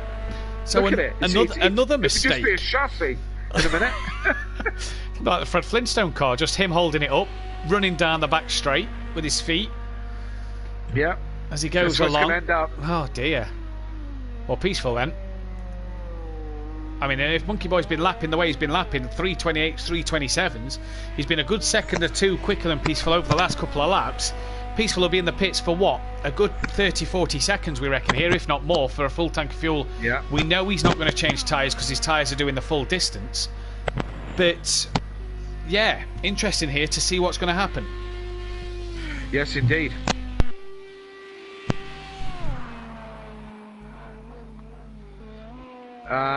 Yes, as we see Peaceful coming round, we can get a real good look at the engine as he comes round, as it's all exposed, and it doesn't sit very high in the car, does it? The engine very low to the floor. It's very low in the chassis, which you would expect, I suppose, because centre of gravity and all that. But yeah, there's not a lot to see when that engine covers off. Bit of a shark fin on the back, in between the two rear wheels, in between the axle, just like a bit of a shark fin sticking up. Not that it's doing a lot at the moment. Joe's jumping back in the car at the end of this lap, so Joe will be back in the car. Oh, did you have a nice nap, Joe? Yeah. Hopefully you've power napped through, you're awake, you're focused and raring to go here. Yeah. Peaceful has to be in this lap, 8.3 in the tank. He's not going to do another. Should be pulling off to the right now, and he does. Yep. Now then, Monkey Boy, 1 minute 12. What is he going to get out of this next stop? Peaceful having a torrid time at the moment, and the gap's already down to 1 minute 6. He's already pulled 6 seconds just as Peaceful comes through his pit entry. Never mind him losing all the time through the pits with the limiter on, and the time he's going to be in the box. So looking at Monkey Boy on the track map, he's coming through these final couple of sharp corners, and then he'll be on his long stretch towards the Porsche curves, as he's just got NJ in front to lap. Oh, that's that wasn't helpful. No, NJ stayed to one way, and Monkey Boy, I didn't know if Monkey Boy got confused with NJ coming across, but either way, he's through now. Yep. Lost a bit of time. Keep an eye on that white dot on the track map. See when that white dot decides to start moving. That will be Peaceful Explosion going. He's into the Porsche curves now, is Monkey Boy. That white dot still stationary at the moment. It's just now away. So Monkey Boy charging through the Porsche curbs. He's got 2 chicanes at the very end to get done, and this gap could be back down to the 20 odd seconds it was before, or the 18 seconds it was before Peaceful came into the pits. Monkey Boy at the final couple of chicanes now. Penultimate chicane, final chicane. Peaceful's out of his limiter. They clearly didn't feel that the bodywork changes would be sufficient there. And he's missed the pit exit, went straight on at turn 1 and had to sort of turn back on himself to rejoin there. The gap is 9.4 seconds. Who's crashed them? Dan. So Mazda's out of this one, Fury's out of this one, as is Don Productions, and we lost Keegs early door due to disconnection. But at the moment, what's been a quiet race up until this last 50 minutes, Dan, is seeing that Peaceful Explosion and Monkey Boy are on a charge for this race win. Yes, indeed. And we'll see how this progresses. So Monkey Boy is properly on a charge. He's brought that down another 10 seconds with the pit stops. So Peaceful really needs a good stint this time. Really needs a good stint. It needs a stint now that can. So Peaceful will probably pick the lap after Monkey Boy. Oh, we've lost Smoky Devil. He was running P3 in class, and we've lost Smoky Devil. Oh, what a shame. So there's only 9 runners now. Rabbit Joe getting back into the car, but Smoky Devil's gone. That will give Bozzy Boy, Liam Gamer, should I say, the podium in the LMP1s and overall.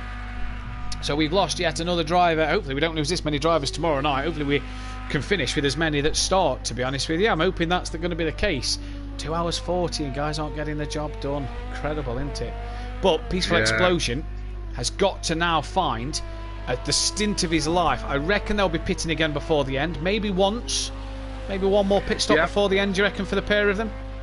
Yeah, possibly. I mean, I think almost definitely. Another round of pit stops. We're reckoning that the car can do about 10 laps on these on a full tank of fuel.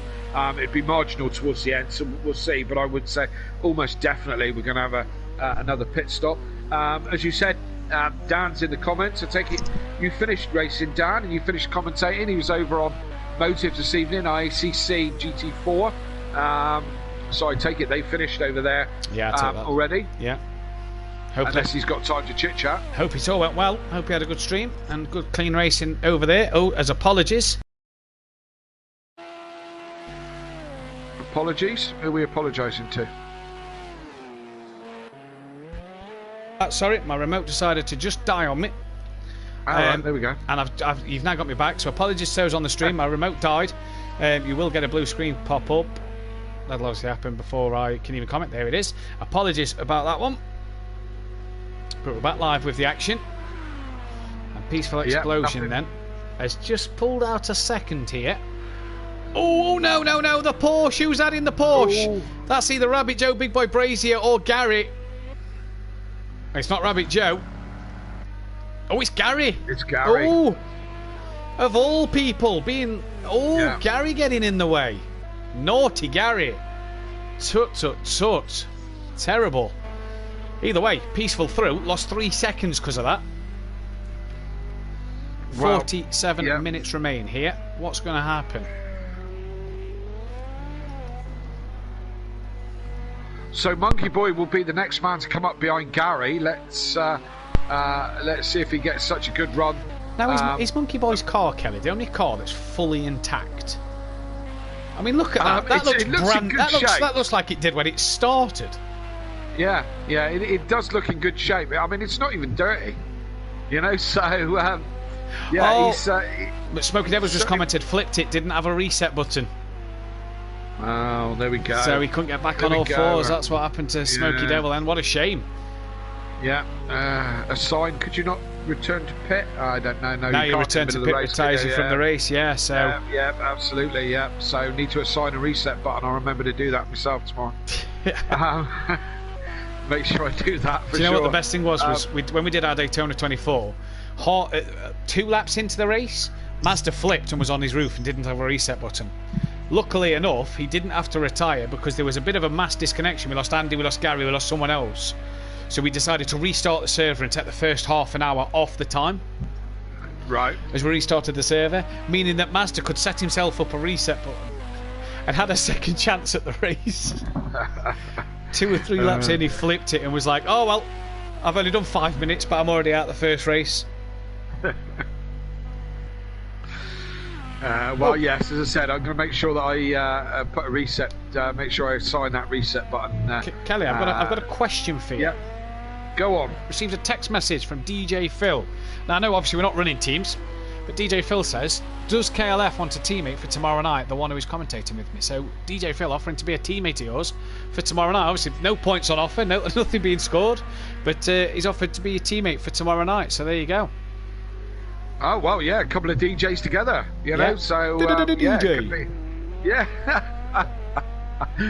yeah, and a couple of DJs together, we can mix it up. Boom, boom, boom. I'm here all evening. Oh dear. There we go. Yeah, so as you say, no. Well, thanks for that, Phil. Appreciate the offer. I'm still waiting for my Skittles, to be fair, but yeah, it's nice to have options. That's for certain, sure. So back to the racing. The gap is still even at about 7 seconds at the moment. Where is Monkey Boy? Has he gone past Gary? He's lapped Gary now, hasn't he? Yeah. Next car on track for Monkey Boy is Peaceful Explosion. Yes. So interesting to see. Interesting to note as well, Monkey Boy still lapping in the 3:27 mark, even with a full tank of fuel. So he's really, really lapping quickly, even with a full tank of fuel in the car. Yes, indeed. He's definitely holding his own. He's certainly the man, the man with form at the moment. A 3:27 on the last lap. So he's moving along really nicely. Peaceful's 4:30, but that's still pit stop relevant, is it not? Because he wouldn't have lost a minute. No, yeah, it wasn't that long. Yeah, no, it wasn't, was it? 4:30. That doesn't sound right, does it? No, that doesn't sound right. No. Maybe the times haven't sorted themselves out yet. As we see Monkey Boy just coming to the end of the lap, and Peaceful's had a problem.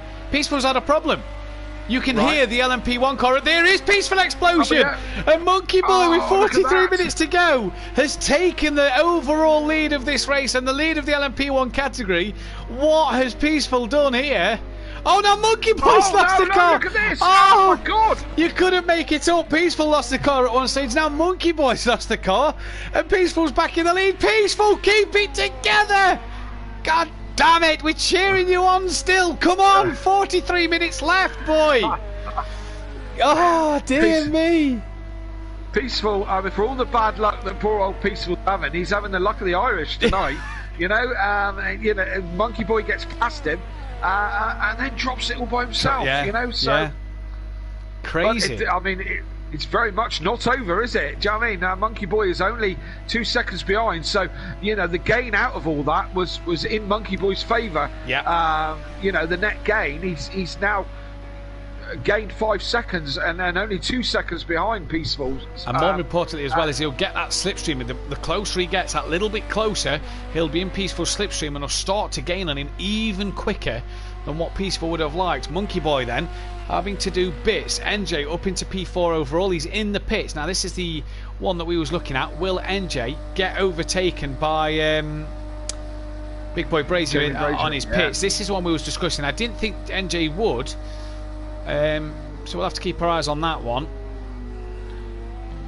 Oh, Monkey Boy, that's an interesting line through the chicane. Yeah, and that one. Yeah. Very interesting. Yeah. But actually lost time on Peaceful Explosion there and actually dropped a bit further back, just a tenth or two back. So even though he took it a bit of a cut, it actually didn't work out right. So yeah, interesting to see this, but Peaceful losing it, Monkey Boy losing it. Back end of this race, it's starting to get a bit interesting of who's going to win overall. This is the part now where the next 40 minutes of this race are going to be edge of your seat stuff. If you're Peaceful and Monkey Boy, you're going to want to make sure you don't make any mistakes. Poor old Peaceful must be just counting down the minutes. It must be going so incredibly slowly. 40 minutes to go. That's longer than our normal racing anyway. Still to go. Yeah. And he's got Monkey Boy, breathing down his neck after 2 hours of racing. These guys have been at it now for a fair while, and we've still got 40 minutes to go. So it's still all to play for. Concentration, we've seen both these guys drop their concentration and drop the cars with it, it's still all to play for. It's going to be an interesting one. Question in the comments: how does Simplay feel about having an LMP2 champion racing tomorrow night? Nice to have an LMP2 champion. I know one, but he's also a Tier 2 Clear Cup runner-up and a Formula Renault runner-up as well. So, I mean, the field in the LMP2 category that year must have been dire if the runner-up won it. You know, must have been absolutely dire. Poor old Dad gets our time off all of us, doesn't he? He got our time last night on Clio's. Oh, did he? Did he? And he had a cracking race last night. He qualified fourth in the feature race. From fourth to first in the first corner, beautiful move. Spent the whole race fighting with Motoring Morgan, and just missed out by a couple of tenths of a second on the win. He had a cracking good race, and the poor boy was taking such a hammering on commentary from me and Andy that sorry, me and Mart, and we do give him our time, bless him, but he is LMP2 champion. He is. That does put a little bit of a target on your back, to be fair, Dan. You know, so I would have kept that one under wraps, you know, because we're expecting you to do well in that 100, LMP2. yeah, 100% we are. We're expecting good things from the LMP2 champion. Absolutely. Also in the LMP2 category tomorrow night, Keegs, Ukbar from Motive, and Nicky, who you've seen in the comments quite a lot tonight, in the LMP2s with Dan tomorrow. There is one LMP2 seat left, so let's see what happens. Team Prolapse with the rainbows he's just put in the chat. Dan loves a good rubbing about his runner-ups. It motivates him to do better. And if he lost out on a few Is that attempts, what it is? it must be. If he lost, he wouldn't keep mentioning it. He wouldn't keep wanting. Sort of lays it down, and then we pick it up and nail it in that he's a runner-up. To be fair, Matt, I don't think he's the one that keeps saying about him being a runner-up. I think it's us lot that just keep winding him up about it. It probably is, to be fair. I've not mentioned it for quite some time, in all honesty. So it's nice change of pace. Monkey Boy within 1.7 seconds of Peaceful, as there is 38 minutes left in this one. Bring it on, says Dan. No target on his back. I think he's thinking he's clearly confident tomorrow night. So he's clearly comfortable in what he's going to do. That Bozzy Boy has pitted, and he's now 4 minutes 12 off the lead. Only two cars on the lead lap. So yes, indeed, and they are in very close company. Just about a second between the two. Don't go anywhere, because this is more exciting than a Meghan Markle interview. This is, so stick around, because the next 30 minutes are going to be very exciting indeed. And this is what it comes down to in endurance racing, Kelly. The last half an hour of a race. This is what it comes down to. You've done all your preparation. You've laid your groundwork, if you so to speak, over the course of the first couple hours, and then you get to the final half an hour of an endurance race, and this is where the hard work really begins. This is where Monkey Boy has got to put in the hard yards to attack, although he's ran a bit deep there coming through that corner. Just let him Peaceful have a bit of breathing space, but will still benefit of a slight bit of slipstream there. You see he's gaining by a couple of tenths towards the Porsche curves they go. He's already gained 4 tenths as they come nearly up on his best lap as well. Only 200s down on his delta time. Love this track, love the LMP2, says Unorthodox in the comment section. And we love you, Dan, and we love having you all in the comment section. Guys, who's not liked the video so far, please hit that thumbs up button. Subscribe to the channel if you haven't subscribed already. And join us tomorrow night, same time, 7:15. We'll go live, lights out at 7:30 for the same action. Same cars, same track, different drivers, though. There may be some that's coming over tomorrow night from tonight, but a few different drivers on the grid, including Kelly and Unorthodox. Yes, It'll be your first outing here on the Simplay channel, and we're absolutely loving the fact that you're going to be with us. Unorthodox 24-hour Le Mans. We'll have to think about that one, as Monkey Boy, 3-minute 26.9, is finally the first man into the 3-minute 26s. 2.5 seconds, 1.5 seconds quicker than Peaceful Explosion in front. Oh, it's Peaceful. Oh, he's had a wiggle. Peaceful. Hello. He had a bit of a moment. He gathered it all back together. He's under pressure.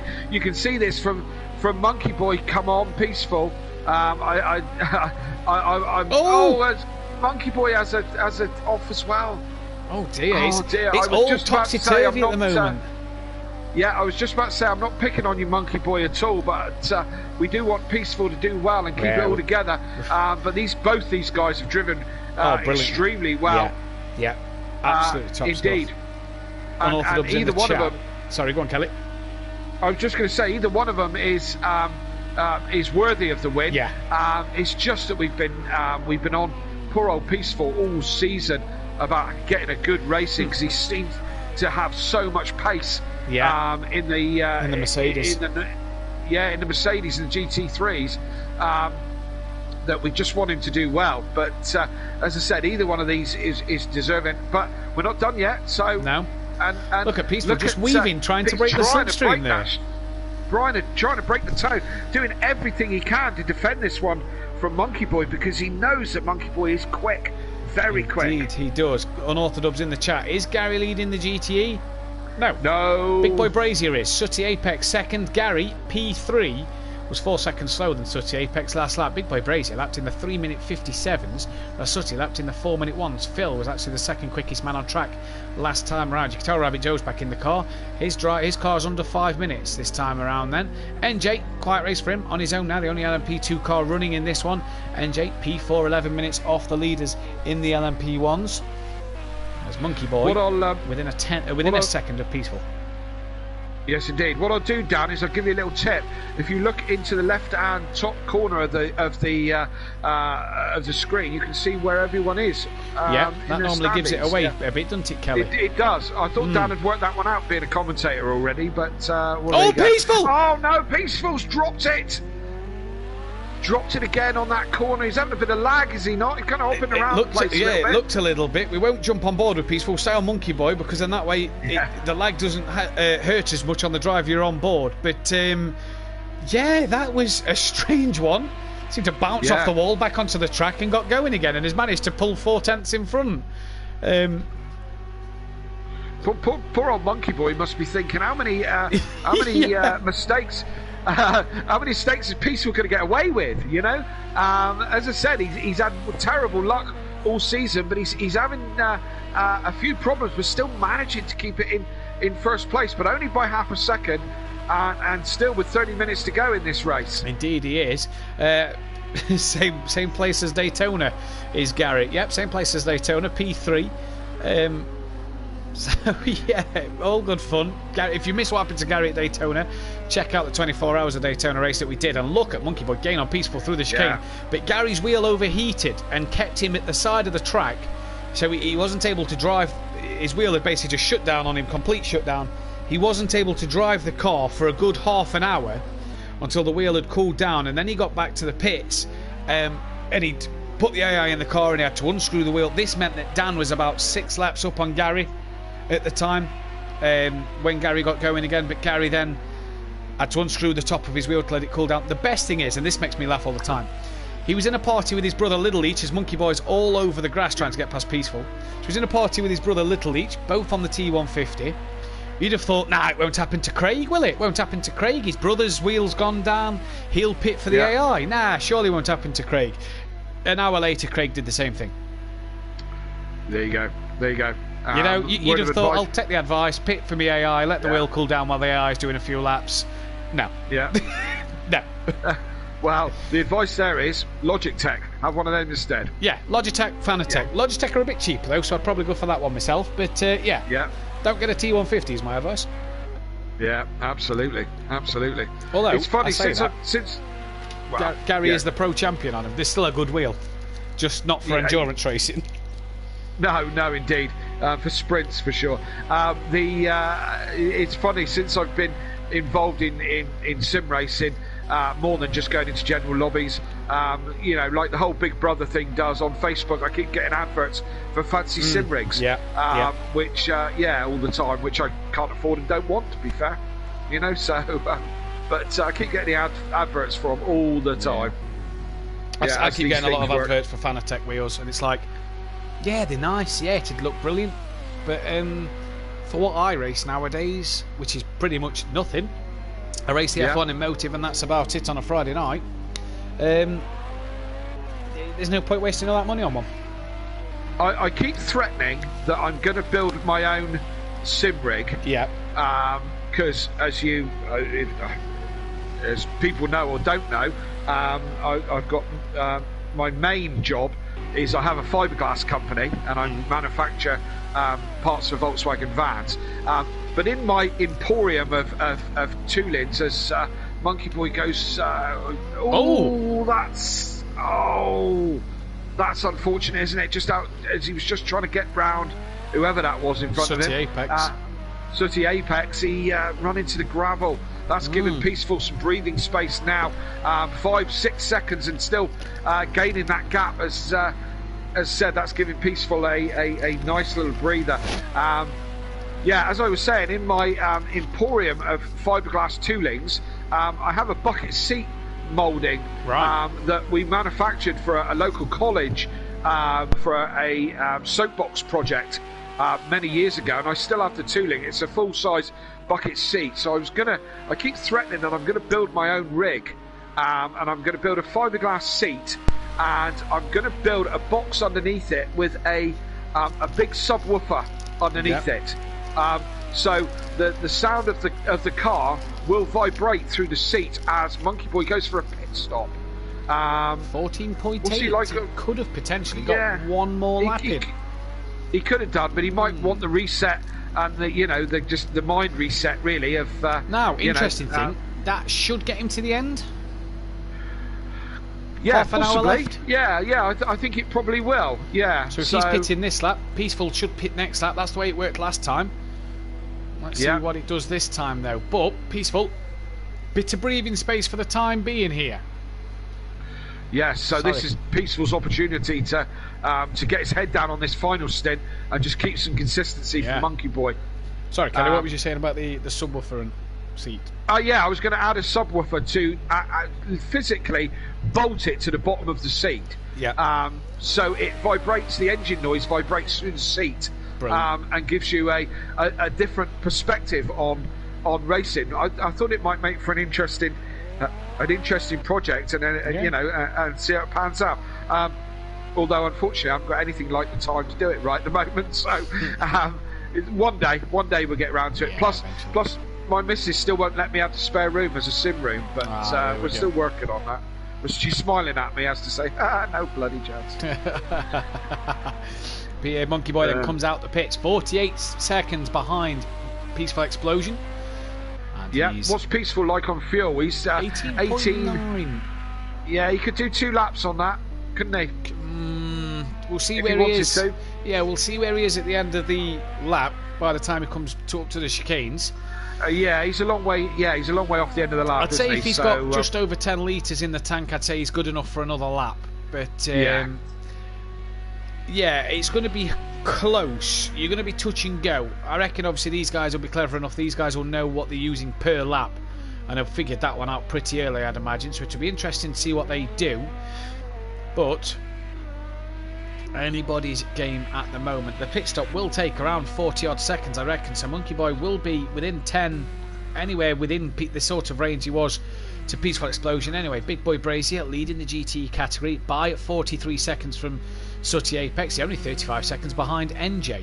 So I wonder what NJ's doing. NJ's lapping quick, eh?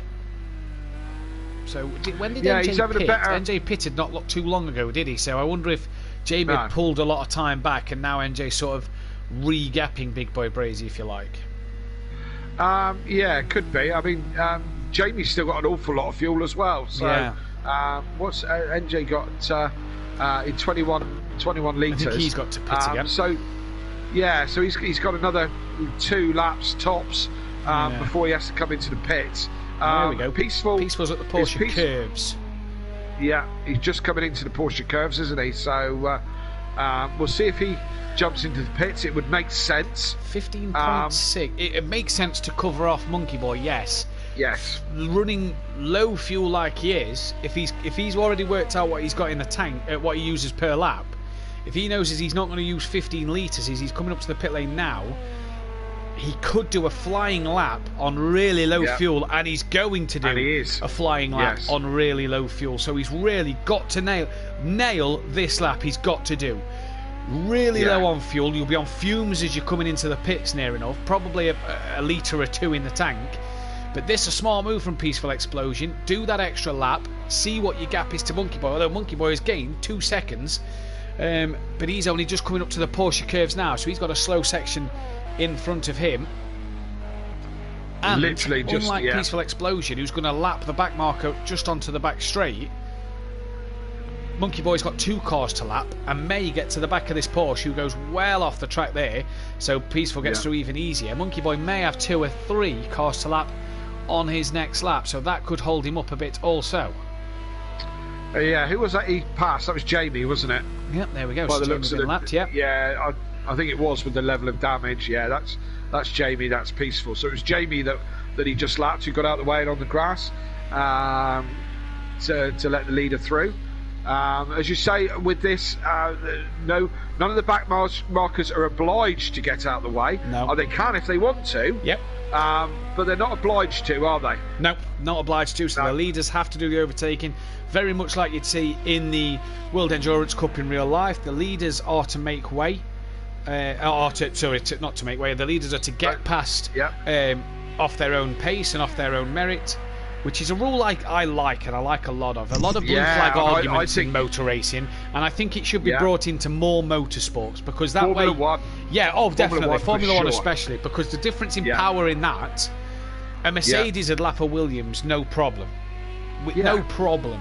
Why we need blue flags for them to move out of the way. It's a different element, isn't it? Yeah. It's a different element that the drivers have to deal with, and as I say, I like that. And I mean, Jamie just moved out of the way. He's got nothing to gain by getting in the way of the leader. Yeah, you know, he's a minute in front of Sooty. So I mean, in this context, do you know what I mean? He's got nothing to lose by getting out of the way. Yeah. So it's not really an element. But certainly in Formula One, I think, you know, abolish blue flags. You know, and let the back markers make their decision on if they want to move or not move. If they're coming up to a corner and they think, oh, to get out of his way before we hit the braking zone, fine.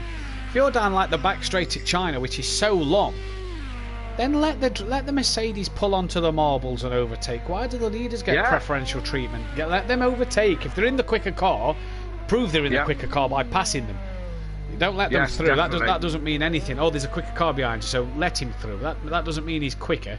If you're going to let him through, make him pass you. I like the rule, and I think it should be enforced in many other motorsports, to be fair. I think it's about time that the FIA and start listening to us, to be fair. Yeah. You know?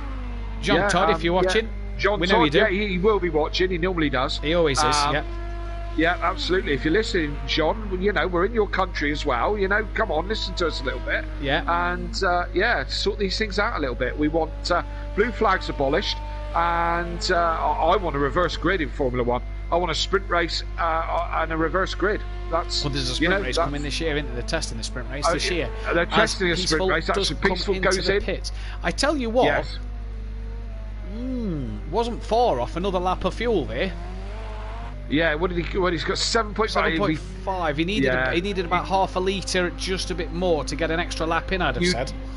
You'd hate to run out of fuel, wouldn't you? Oh, you'd hate to run out of fuel. Yeah, you wouldn't risk it, but no. half a litre more than you may have done. Yeah, this is the interesting part now. Then this will be, I reckon, final pit stops of this race for the race leader, who's led pretty much 2 hours and 20 minutes of this race. I don't remember a time when he wasn't in the lead. That Buzzy Boy led early doors, but Peaceful's led ever since. 2 hours 20 minutes pretty much of this race led. 8 minutes, let's say, for that Buzzy Boy who led the race maybe at that time. Peaceful is now away, and wow, that extra lap may have just helped him out here, as Monkey Boy's only at the final 2 chicanes. Slow into that first one, even slower into the second one. And just, cut it a bit there, a bit of a hop, skip and a jump over the top of it. Very cheeky indeed. Peaceful up to full speed, or up to racing speed now. There is Monkey Boy. They're going to be racing as they come out. They're going to be racing. Monkey Boy's going to be up the inside, but he's going to have to give room for Peaceful. Peaceful tucks back into second place. I even think the hop, skip and a jump over the chicane was... it did a little bit. I think he would have still had him anyway, to be fair, looking at that gap. Yeah. Still a bit naughty. He was a little bit rude, absolutely. But as you're quite right, I don't think it would have made any real differences to this one. So Peaceful's got to get his head down and find some pace, or hope that Monkey Boy makes a mistake, because as you said, he's led most of this race. Would be an awful shame to lose it in the last 20 minutes. The thing that Peaceful's got the beneficiary of now, and you see him weaving all over the track, is Monkey Boy trying to break the toe, is that slipstream down this back part of the straight, which could benefit Peaceful Explosion. Yes, indeed. Yeah, it could well be. We'll see. We'll see if Monkey Boy can keep this pace that he's had for about the last, probably for about the last hour. He's been, very, very quick. Yeah. Just dropping down. I've got an arrow on our screen. We see an arrow when one driver is close to the other. Jamie's got back in front. Yeah, I saw got back NJ in the front. pits last lap. I saw NJ in the pits, so he's obviously topped the car up. Last time we saw him, he had 20 odd litres of fuel, so he's obviously done his couple of laps. So this is for position, and this is for P4 overall. And NJ will breeze past. Jamie Brazier will not even defend into that corner because there is no point. Although NJ has a bit of a wiggle, I don't even think he'll. Oh, Jamie is trying to race him here. I didn't think you'd see Jamie race him, but look. No, Jamie isn't racing. Yeah, that LMP2 is just going to pull away. Yeah, he's just gone. So NJ will rebuild that gap now, and NJ will be going till the very end. Let's take a look through the drivers. So we know Monkey Boy and Peaceful have pitted. We know what's that Bozzy Boy on fuel-wise. Let's see what his strategy is. He's got to pit again, and he's also gone for the Peaceful Explosion look on his Toyota. Yeah, the minimal look. Yeah, the less bodywork, the quicker my car is, sort of feel. What's the term? Fuenche, something like that. Yeah, go on. Fenche or something like that. Yeah, so something like that. Bozzy Boy's got to pit again. We know NJ's just pitted. He's on full fuel. He'll be going till the end. Big Boy Brazier, he's got 33. Oh, yeah, he could possibly get to the end on that amount of fuel. Sooty Apex, he's had a spin. It's going the wrong way. Yeah, he's not had the best of times. He's got to pit again, but he's 2 minute 50 up the road to Gary, so he's got plenty of time. But he's got to pit again in that car. What about Gary 131? 41 litres. Yeah, that could see him to the end of this race. Did we work out what it's costing a litre for the GTEs? We didn't, Gary's but there right is in the Monkey middle Boy of this. and Peaceful Explosion both trying to get past him. Gary! Peaceful's pushed Gary off! That's put Peaceful on the grass! Oh dear, Peaceful barges Gary off there, and that has potentially just ruined the lead of this race. I think Gary was just sat in the middle of the road and Peaceful came across him. Well, as we said, I don't know what they're using per lap, so to be back to your other question, but I know 95 litres is in that Porsche, so you'll get to the end on 40 litres, I reckon, Gary. Yeah, absolutely.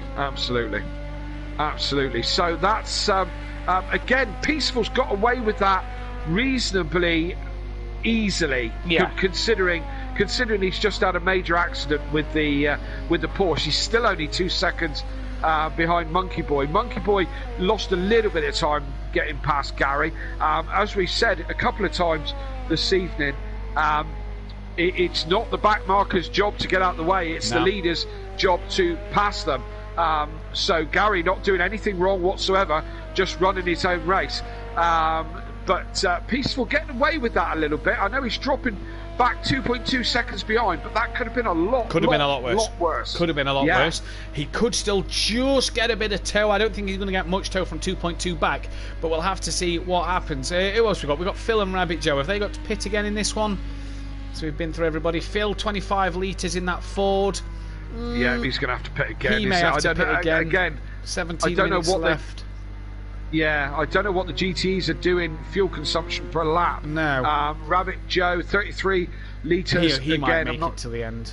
Yeah. Yeah. I'm going to try and work this out a little bit. Who have we got who's coming? That's beginning of the lap, isn't it? 12 litres Sooty Apex. 12 litres pretty much the start of the lap, that is. Let's see what kind of fuel consumption Sooty does in this next lap. I mean, he's probably going to have to pit at the end of this lap. Or is he? I mean, 6 litres. If it takes 6 litres to get round in a GTE, then he could squeeze 2 in. 12.6 is what he was on. It'd be marginal, though, wouldn't it? It would be. Let's say he was on 12.8, 13 litres as he crossed the line, because obviously we just caught him after turn 1 and 2. So he's already used, so let's say you're on 13 litres, he's already used 1.4, and he's not even at the first chicane yet. No. So, yeah, it's... I don't know, it's probably going to be 8 litres, 9 litres maybe per lap. Yeah, I reckon it's looking like the LMP... Oh, don't lose it, Sooty. It's looking like the LMP ones are doing around 10, aren't they? About 10 litres a lap. Yeah. But let's, as I say, we'll stay on with Sooty for a minute. In the comments, is that Keegs? Yeah, Keegan Keegs, Welsh yeah. would be, yeah. Well, yeah. Where's everybody gone? Well, they've all kind of left after you left, really. Yeah. You know, so You like that. Fury internet went. Mazda went. Don had to look after the kid. Loopy Lug, Sooty. Don't know Loopy Lug. Don't know who you are. Nice to see you here. Like and subscribe love to see ya. like and subscribe to the channel, buddy. And a Sooty fan, maybe. and stick around. Yeah, put in the comments if you know Sooty, if that's why you're a fan of Sooty's. But yeah, Sooty fan clearly in the chat. Peaceful's caught up by a couple of attempts. Sooty down to 9.9. So he's already used, since we've gone on board with him, he's already used 3 litres of fuel, and he's only just come off the back straight. Yeah. So the Corvette's using probably, about, I reckon you're right, about 6, maybe 8 litres of fuel. 6 to 8 litres, yeah. I reckon so. Yeah, of course, this is me doing a little bit of research, really, for tomorrow night. And you know, I'm thinking that a lot of the cars are going to be similar. Category cars are going to be similar on fuel. Although we know from the research that you did that isn't. You know, they do have their thing. And who's that coming up to? That's coming up Bozzy to Boy lap. coming up to lap. Sooty Bozzy Boy will be. coming to lap Sooty. Keeks has just put on the chat. Internet is as bad as you are on Rocket League, Matt. Whatever he's talking about, I've no idea what Rocket League is. It's a game where you've got like a remote control car and you've got to put the ball in the ball. It's like football but with a remote control car. Ah, right, okay, right, yeah. That's fascinating. I'm bad at the game, Keeks, but I don't sweat the game like you do, pal. So it's all good. It's Back at you. all good, mate. Yeah. 8.1 left in the tank, 7.9 just coming into the Porsche curve. So actually, yeah, about closer to 6, I'd say, than 8 litres Possibly. of fuel. Yeah. He could. Yeah. If he really wanted to push it and finish, would you? You're guaranteed second place. Finish the race and pit is my. I'd say to him this lap. Yeah. Don't retire on the totally. last lap and give Gary second place and whatnot. But he could potentially, if he was in the battle for a class win, he could get another lap out of this fuel. And knowing Sooty Apex, Absolutely. oh no, I thought he was going to prove us wrong. He's coming into the pit, so in comes Sooty Apex. We'll try and grab a word at the end of the race with a few of these drivers. But Monkey Boy has that. It's got that lead of 1.2 now. It has come down a few tenths over the past couple of laps, and Peaceful Explosion here will now start to feel more benefit of that slipstream, especially down this back straight. We're into the final 13 minutes. Sweat the game, you play it more than me. I play once a week, you play it every day. Yeah, but I play it for the lols. I don't do it for the competitiveness. I play it for a good laugh with my brother-in-law, Keeks. We don't need to argue. Okay. Keeks, we don't need to argue. When you two girls are finished, we'll move back to the racing. I'll shall put we? my handbag away and we can get back on with Yep. Peaceful and Toys- Monkey Boy. All Toys are in the picked box. up, Toys back are in the pram. box. Yes, I've been a good boy. Yep. I've put them all away. Yep. Yep. And Peaceful Explosion here is really now starting to gain on Monkey Boy. Couple of tenths. He keeps pulling away. Pulling that time in just a little bit. That slipstream is really helping, but is Monkey Boy just keeping that gap at bay through the corners? On board with Peaceful, you see down into the braking zone here, left-hander, short squirt on the throttle before you back on the brakes hard for the right-hander, and you just see that time just coming down. And when you get a good stretch of straight lines that you can get a good toe, this is where Peaceful can, the closer he gets, the more that slipstream is going to come into play here, and the more he can be at it. And we could see these positions, Kelly, chop and change as we go through the last 12 minutes of this race. Yes, indeed, and I'm going to use a Brundleism here. You're either giving pressure or taking pressure, and that's exactly what's going on here. When Monkey Boy was chasing down Peaceful, he was in his slip and he was slightly just pulling him in bit by bit, and that's exactly what we've got now. Peaceful being the following car, Monkey Boy being the lead. He's now Peaceful's now in that slipstream area and now just slightly pulling Monkey Boy back in, so the pressure has changed. It's Peaceful giving the pressure and Monkey Boy taking the pressure. Indeed it is. What was once the hunted is now the hunter, but he's lost. Exactly. I tell you what, Peaceful's not been the best through them chicanes, because he's lost 4 tenths through that chicane. Every lap I've seen Peaceful struggle through them and Monkey Boy gain time on him or pull away from him. He's done the same here. Peaceful just needs to get them chicanes right and get the run through it to keep that slipstream intact. I mean, he's still in it, but getting later into this race, you see the sun starting to slowly set as we're coming back to 7 p.m. Race time. on the following day. Don't forget, we're on times 10 progression, so you're going to go through the full 24 hours in terms of time here. It's Peaceful now! Peaceful! Oh, he's clipped the rumble strip and has that just put it to bed. He's again been very lucky to. He's only lost about half a second, so he's again been very lucky that, He's got to reset again now and redo that hard work. He was gaining on Monkey Boy. He's now got to redo that all again. He must be praying for Monkey to make a mistake, which he goes across the gravel trap. Did Monkey Boy take an awful lot of that gravel trap? No, Monkey Boy's had enough. He's had enough. He's been passed. He's been passed. He's there. He has. He was in the gravel. Oh dear. I was catching Peaceful through the last said... chicane and the first chicane, says Keeg. So Keeg's obviously agreeing with what we were saying about Peaceful, but Monkey Boy makes the mistake. Peaceful, can he be counting his luck tonight? It's a shame he's not Irish, because he's got a lot of luck of the Irish with him today. I tell you what, I'm messaging him after, regardless where he ends up, I'm messaging him after this, trying to get some lottery numbers out of him, because he's obviously a lucky boy right now. Do you know what I mean? And just as I said, poor old commentator's curse on Monkey Boy. I apologise for that. I was just opening my mouth and saying that Peaceful must be hoping for a mistake, and that's exactly what he got. So it changes again. Peaceful is back out in front. 42 laps into this race. Your prediction was about 40 laps, Matt. They've gone a long way further than that, still with 10 minutes to go. It's probably going to be, where's it going to be? More in the region of about 45 laps. 45, 46, I reckon. It's still just under 9 minutes. It's about 3.5 a lap. So, a good 2 or 3 more laps still to go in this one, and 2 or 3 more laps of who is hunting who.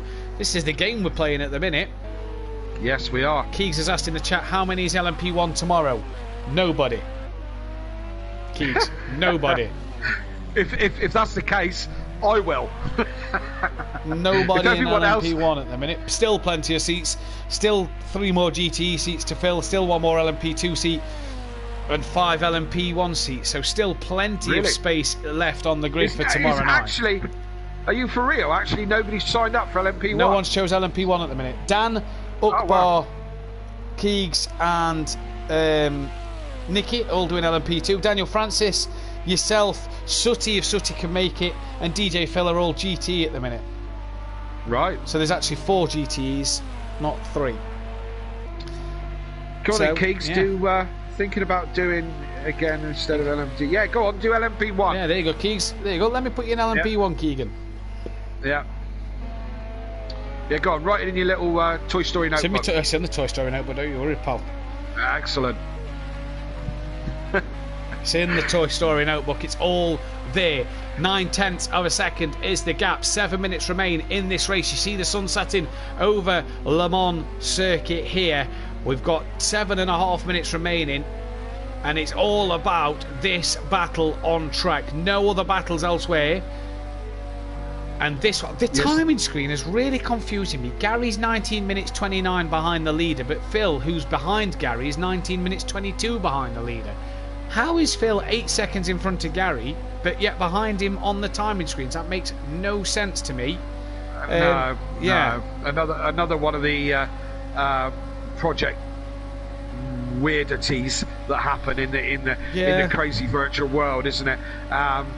Yeah, indeed. It's been an absolutely stunning day here in Le Mans in France. Although it was only about an hour long this day, it was like a day in winter in Iceland. Do you want to know what it was? It was every 10 minutes is an hour on this race. Every 10 minutes is an hour. So absolutely brilliant stuff. Could you imagine if that was your day? That makes me feel like my weekends. That's how my weekends feel. Do you know what I mean? Every 10 minutes is an hour, and then it's all over. Oh, there we go. Liam Gamer as well. I'll do LMP1 tomorrow. He's already in. Yeah, good Liam, boy. are you not in the car? You're texting on YouTube. Are you not in the car? Or are you letting your wheel cool down considering you're P3, stuck in P3? Based on your lap times, you've definitely not just pitted. Yeah, based on his lap times, he's definitely not got the AI in the car last lap, because the AI would have took about 6 minutes to do a lap round here. Yeah, I would have. I wondered if he wrote that message while he was in the pits. Potentially. Yeah. So we'll see. So 2 LMP1 cars now tomorrow night. Keegs and Liam Gamer. So there we go. Slowly filling up, really quick. Rabbit Joe, I think he wants to do tomorrow. Get his head in the LMP1, Joe. Fight at the front. Yeah. Fight in Have a go at the front. Yeah, have a go in a quick car. 1.3 seconds is the gap. Are we going to see Birthday Boy tomorrow night, Peaceful Explosion, take his first win of what was going to be events during the second season here at Simplay Motorsport? The last race he won was our very first ever race at Silverstone last year, mid sort of last year as well, when we started our Simplay journey. Peaceful Explosion took the very first ever race win, and Monkey Boy here seems to be running out of a few ideas, and I'm not going to lie, 16.2 in the tank with just under 5 minutes to go, that's a bit precarious. I don't know the word, but that's a bit, something to be worried about if you meet. Peaceful's got 30 litres, so he's comfortable. Because we're going to be... Oh, he's in a spin! No. Peaceful spun! Oh, no, Peaceful! He spun! Oh, what has he done? No. Monkey Boy is 4.5 seconds ago. up the road, so unless Monkey Boy doesn't have to pit again, that's job done. Oh, Peaceful. Do you know them lottery numbers you wanted? Yeah, forget it. Yeah. Doesn't matter. yeah. That one's gone. I haven't been so gutted since Raikkonen hit Soto at Monaco. Back in when Sotil was in the Force India. He was in 4th place. I've never been so gutted. I feel like I'm lost for words. Unless some of Peaceful's good luck that he's had this evening dishes the fate out again, then Monkey Boy should have this sorted. He's coming up to lap. Who's that in the Corvette? Sooty in the vet. Keegs just saying in the chat, could have won this. Yeah, you could have won this, but your internet's not very good. Yeah, your internet. So there's one lap. There's one lap left here on the time. Yeah. I don't think Monkey Boy's got enough fuel in the car. Yeah, of course. Now that is the curveball now, isn't it? Is Peaceful going to get that final stroke of luck? Monkey Boys. Now, what would you do, Matt? He's got a long way to go on 12 litres of fuel. A long way. Peaceful. I think Monkey Boy's short shifting, if you ask me. I think it doesn't look like it is on the rev counter, but Peaceful's closed in 2 seconds nearly. Yep. That was a 4-second split on his fastest time. Not expecting him to do the fastest time towards the end of the lap, but I reckon Monkey Boy. I think he's going to have to stop. He's going to have to stop. He's going to have to. He's got to. I said you've got to have over 10 litres in the car by the time you get to the pits. By the get to the end of the lap, and he's not even halfway round. No, he's not, and he's nearly got 10 litres in. Peaceful's won this race. Possibly, yes, it's looking that way. And if so, I'll be back on the messaging for the lottery numbers for the weekend. Yeah, because that is another. He's got more. He must have a deck of get out of jail free cards. Do you know what I mean? 52 of them. Yeah, they must have only just come this week though, because he's not used any of them in the actual. Absolutely. When it matters in the season for points, he's not used any. He saved them all for this 2.4-hour fun race tonight. Oh dear, Monkey Boy, Monkey Boy, and let's not forget, when Monkey Boy pitted last, he had 15 litres of fuel in the car. Could have done one more lap. If he'd have done that one more lap, he would have been. He'd have got to the end of the race. He'd have got to the end of the race. Yes, as the sun you're probably right, but hindsight. Yeah, no, hindsight's a great thing, isn't it? Oh, he's round! Oh, not only has he got to pit, Monkey Boy's but he's lost the no. rear of the car. So Peaceful Explosion is going to take the race win. He's 7 seconds up the road. Monkey Boy has to pit one more time, and Peaceful is going to take the race win here. And what a stellar job it has been. It's been a drive that has been set 14 seconds down. I know he's had a moment. Yeah. But that's still a long way down. And Monkey Boy still manages to keep that car looking fantastic. Yeah, he's kept it out the walls. He's been brilliant He has tonight. kept it out the walls. He is really on and off the throttle, letting it roll around some of these corners at the back part of the circuit. He might as well pit now. Do you know what I mean? And not take the chance of not winning, not coming second. But he's got less than 8 litres. Well, you can't do that in a GTE. And as we saw, he came into the pits. So Peaceful's got this one unless he launches it into space. Unless he does what the Mercedes did a few years back and flip over the hill. Yeah. He's got one light left on this car. He's got Monkey Boy's gone from bad to worse. He's got a 10-second penalty. Who has? Monkey Boy. He sped in the pit lane just to rub salt into the wound. He's sped in the pit lane and has picked himself up a 10-second penalty. Oh dear me! And look at that. Peaceful's on the grass, just rubbing it in there, isn't he? Yeah, going running wide. I mean, got to be said, a cracking, stellar effort from Monkey Boy, and Peaceful as and this is the way it goes, doesn't it? I mean, Peaceful's had a torrid season. Yeah. Had pace. Looked great in some of the races. Him being cocky, weaving down the straight. And we've commented so many times on him having the bad luck, and how we always want, every week we want him to do well. Yeah. Is he going to take this as some sort of consolation for a poor rest of the season? He's driven an absolute stellar race. Pretty much led most of this race. Monkey Boy came back at him in the mid and gave him an absolute fantastic run. Towards the end, certainly give us plenty to talk about and some cracking good racing. But it looks like a foregone conclusion now. 50 seconds ahead of Monkey Boy. Yeah, and it looks like Peaceful's going to have this one, and about time in my book. About time. It is about time, and hats off to Monkey Boy. Hats off to all the drivers. 2.4 hours non-stop. It's not easy, It's not easy doing this. Oh yeah, we'll get your opinion tomorrow, but it's not easy.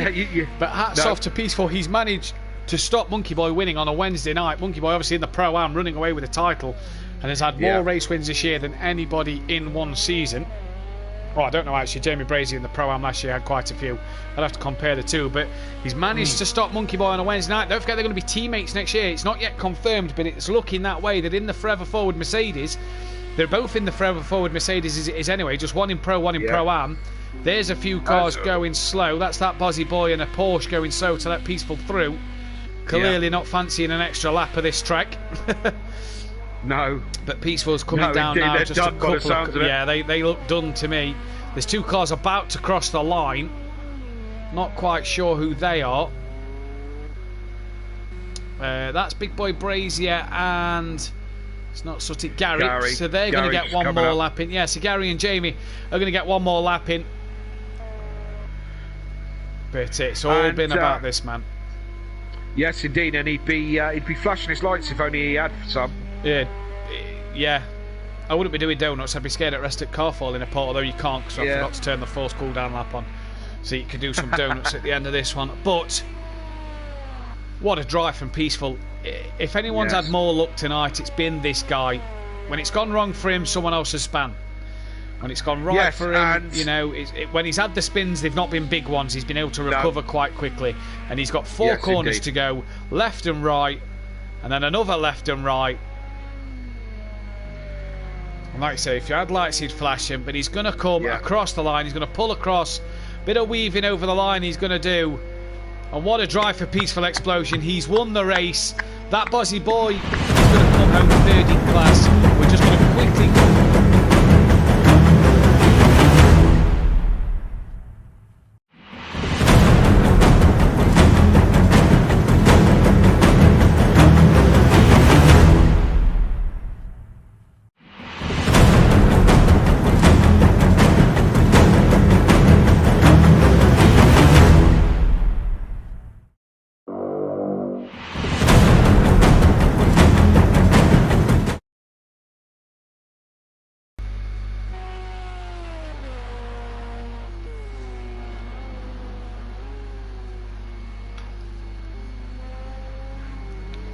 Yeah, we're back, and here we are. Monkey Boy just crossing the line then.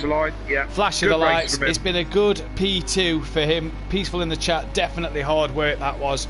A good P2 for Monkey Boy. That Bozzy Boy has finished in 3rd place overall. NJ, the winner of the LMP2 category then. He's finished as well. I do believe we are just waiting on Gary and Big Boy Brazier to finish the race.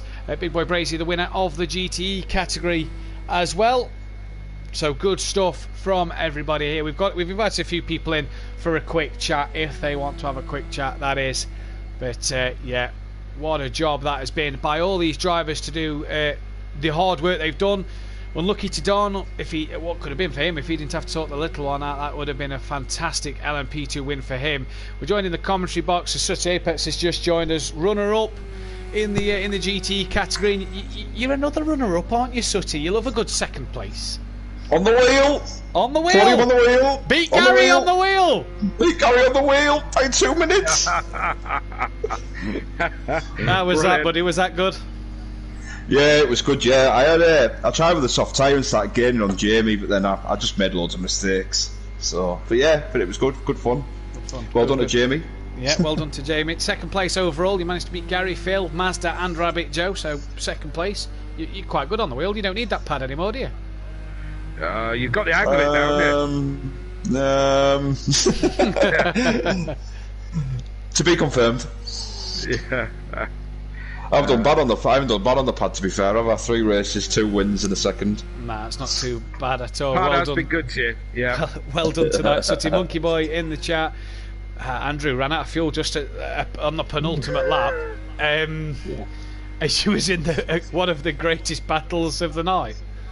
Yeah, that was getting eventful. I was looking forward to that. That was cracking good race, that one for sure. Thank you. Yeah, no, that was good.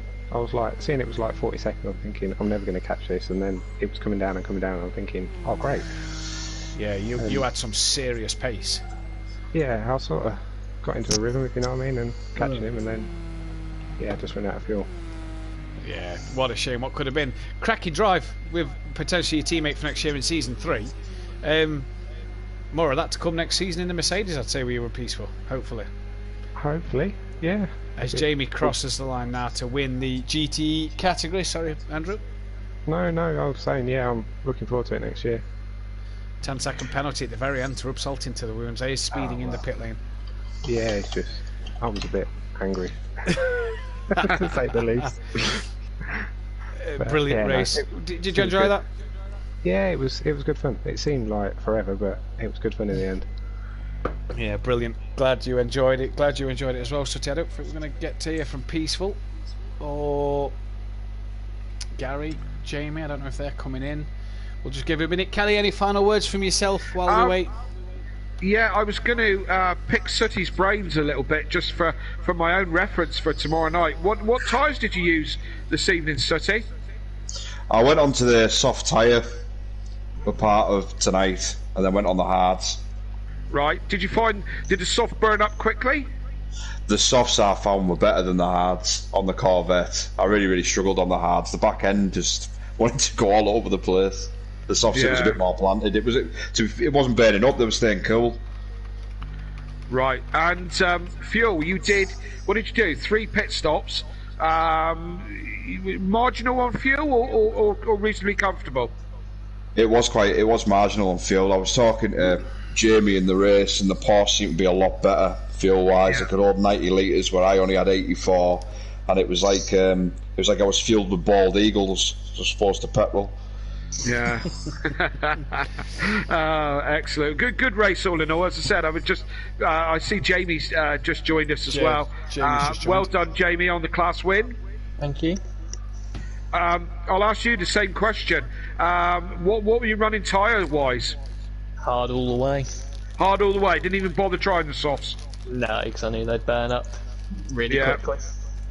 Absolutely. And again, the same for you. Fuel, marginal or comfortable? Or 3 stops for you? Marginal. I had just literally 1 litre as I came across the line. Oh dear. It was a reasonably uneventful race for you, was it not, Jamie? Yeah, it was. Well, the first few laps were a bit fun when me, Sutty and Mazda were swapping paintwork down around the track. But after that, it just calmed down a bit. Yeah, it was it's certainly lap 1, lap 2 we're definitely interested in watching with you 3 guys. Fascinating. It seems like such a long time ago now. Just done it. As well as that, Yes, Peaceful Keith. Explosions in the chat. And I tell you what, you couldn't have two bigger fans of yours, Peaceful. So happy you finally got a win. Absolutely. But it counts for nothing. I know. Fastest lap as well. Yes, Oh, indeed, yes, you have. 0.4 of a second. Well done. But no, that last 30 minutes was hard work. I'm glad, in a way, Keegs disconnected because I couldn't have done that for 2.5 hours. That was Yeah, a good battle with Monkey Boy at the very end. He really had the pace over you towards the end of that race and put you under some immense pressure at times. Yeah, we was trading pace in sections. Coming out the corners, I had the pace. This thing is lightning. But then Monkey had catching the Porsche curves. Yeah. So yeah, we was pretty much trading places all lap. And then when he heard about his fuel on the stream, I went, Monkey, what's your fuel? He went, not selling yet. Yeah, sorry, we gave that one away. Sorry about that. It'd have happened. He'd have either made it or not. But yeah, it was a great battle. It's just a shame it ended like that. You must be having the luck. You know, if you've been following what we've said in the streams over the last over the season, we've all been willing you on. You know, you've had pace, but you've had some bad luck as well. And this evening you seem to have good luck because all the incidents you have, you seem to have got away with reasonably easy. You had a bit of a tussle with a back marker. Was it Gary or yeah, it was maybe Gary. It was Gary. Yeah, and you had a bit of a tussle. I've seen Monkey get past Gary, and then I thought, right, I'll go around the outside of him. And next minute, he just drifted across. I'm like, no! Yeah. So, it's one of them. Me and Gary always end up hitting each other. We just like magnets, yeah, honestly. Yeah. Every time we come to pass, there's normally something like that. Yeah, so if you could just message me 6 numbers between 1 and 40, that'd be absolutely great for a couple of lottery numbers. Towards the end of the stream, you change your mind. I did for a minute. I did for a minute, and then I looked at the fuel, and I got excited again. You know, and I suggest. I believe you got a significant birthday coming up tomorrow, the big 40. When I turned 40, I went and got a lottery ticket on my 40th birthday because I promised myself I'd be a millionaire by the time I was 40. Unfortunately, it didn't pan out for me, but I suggest you go and do it because you've obviously had some luck this evening. But you know, also on pace, it was a great race. You controlled that one from beginning to end. So well done, good race. Cheers. I might well just do that. It's not much as it's worth. And if you do and you win, yeah, remember who your mates are, all right? Yeah. One thing I want to ask. Don't have to be a lot. 100,000 will be fine. Don't have to be silly about it. You know, it's all good. One thing I want to ask Peaceful is, did you think it was going to be another night of catastrophe when you and Keegs got off the line, went round one cut, didn't even get off to the first bend, and you'd already been put in the wall with Keegs? Oh, honestly, I thought, I hope it's not 2 hours 40 of this, because this is going to hurt my arms. That last 30 minutes was brutal, trying to concentrate so much. And considering the first half was quite clean, not really any incidents, and then that was it. Once I lost my front end, then my back end went, and I thought, oh, here we go. My luck's coming back. Yeah. Well done, Peaceful. Well done, everybody who was tuned in. Sorry, Kelly, go on, last final words. No, I was just going to say that you were pretty much driving a chassis by the end of that. There wasn't much else left of it. I literally drove the bodywork off the car. You did, yeah, you did. And you know, you lost bits I didn't even realise you could lose off a car. So great race. Final thoughts from me. Just great racing. Thank you guys for entertaining us. It's been thoroughly enjoyable, and I look forward to my Simplay debut tomorrow night. I don't expect to be winning anything, but try and hold my own and see how we get on. But as I said, thank you guys for some great racing this evening. Indeed, thank you all so very much. We look forward to having you on the track tomorrow night, Kelly, for your debut. Obviously, with a few other drivers, some returning from tonight, and some new faces tomorrow. Obviously, Unorthodox, one of the big names in the LMP2 car tomorrow to keep an eye on. But that's all we've got time for tonight. Join us live tomorrow, 7:30 for lights out. Same track, same car categories, similar drivers. For all of us though at Simplay Motorsport, thank you. Catch you tomorrow. Good night. Thank you. Good night.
calling to say I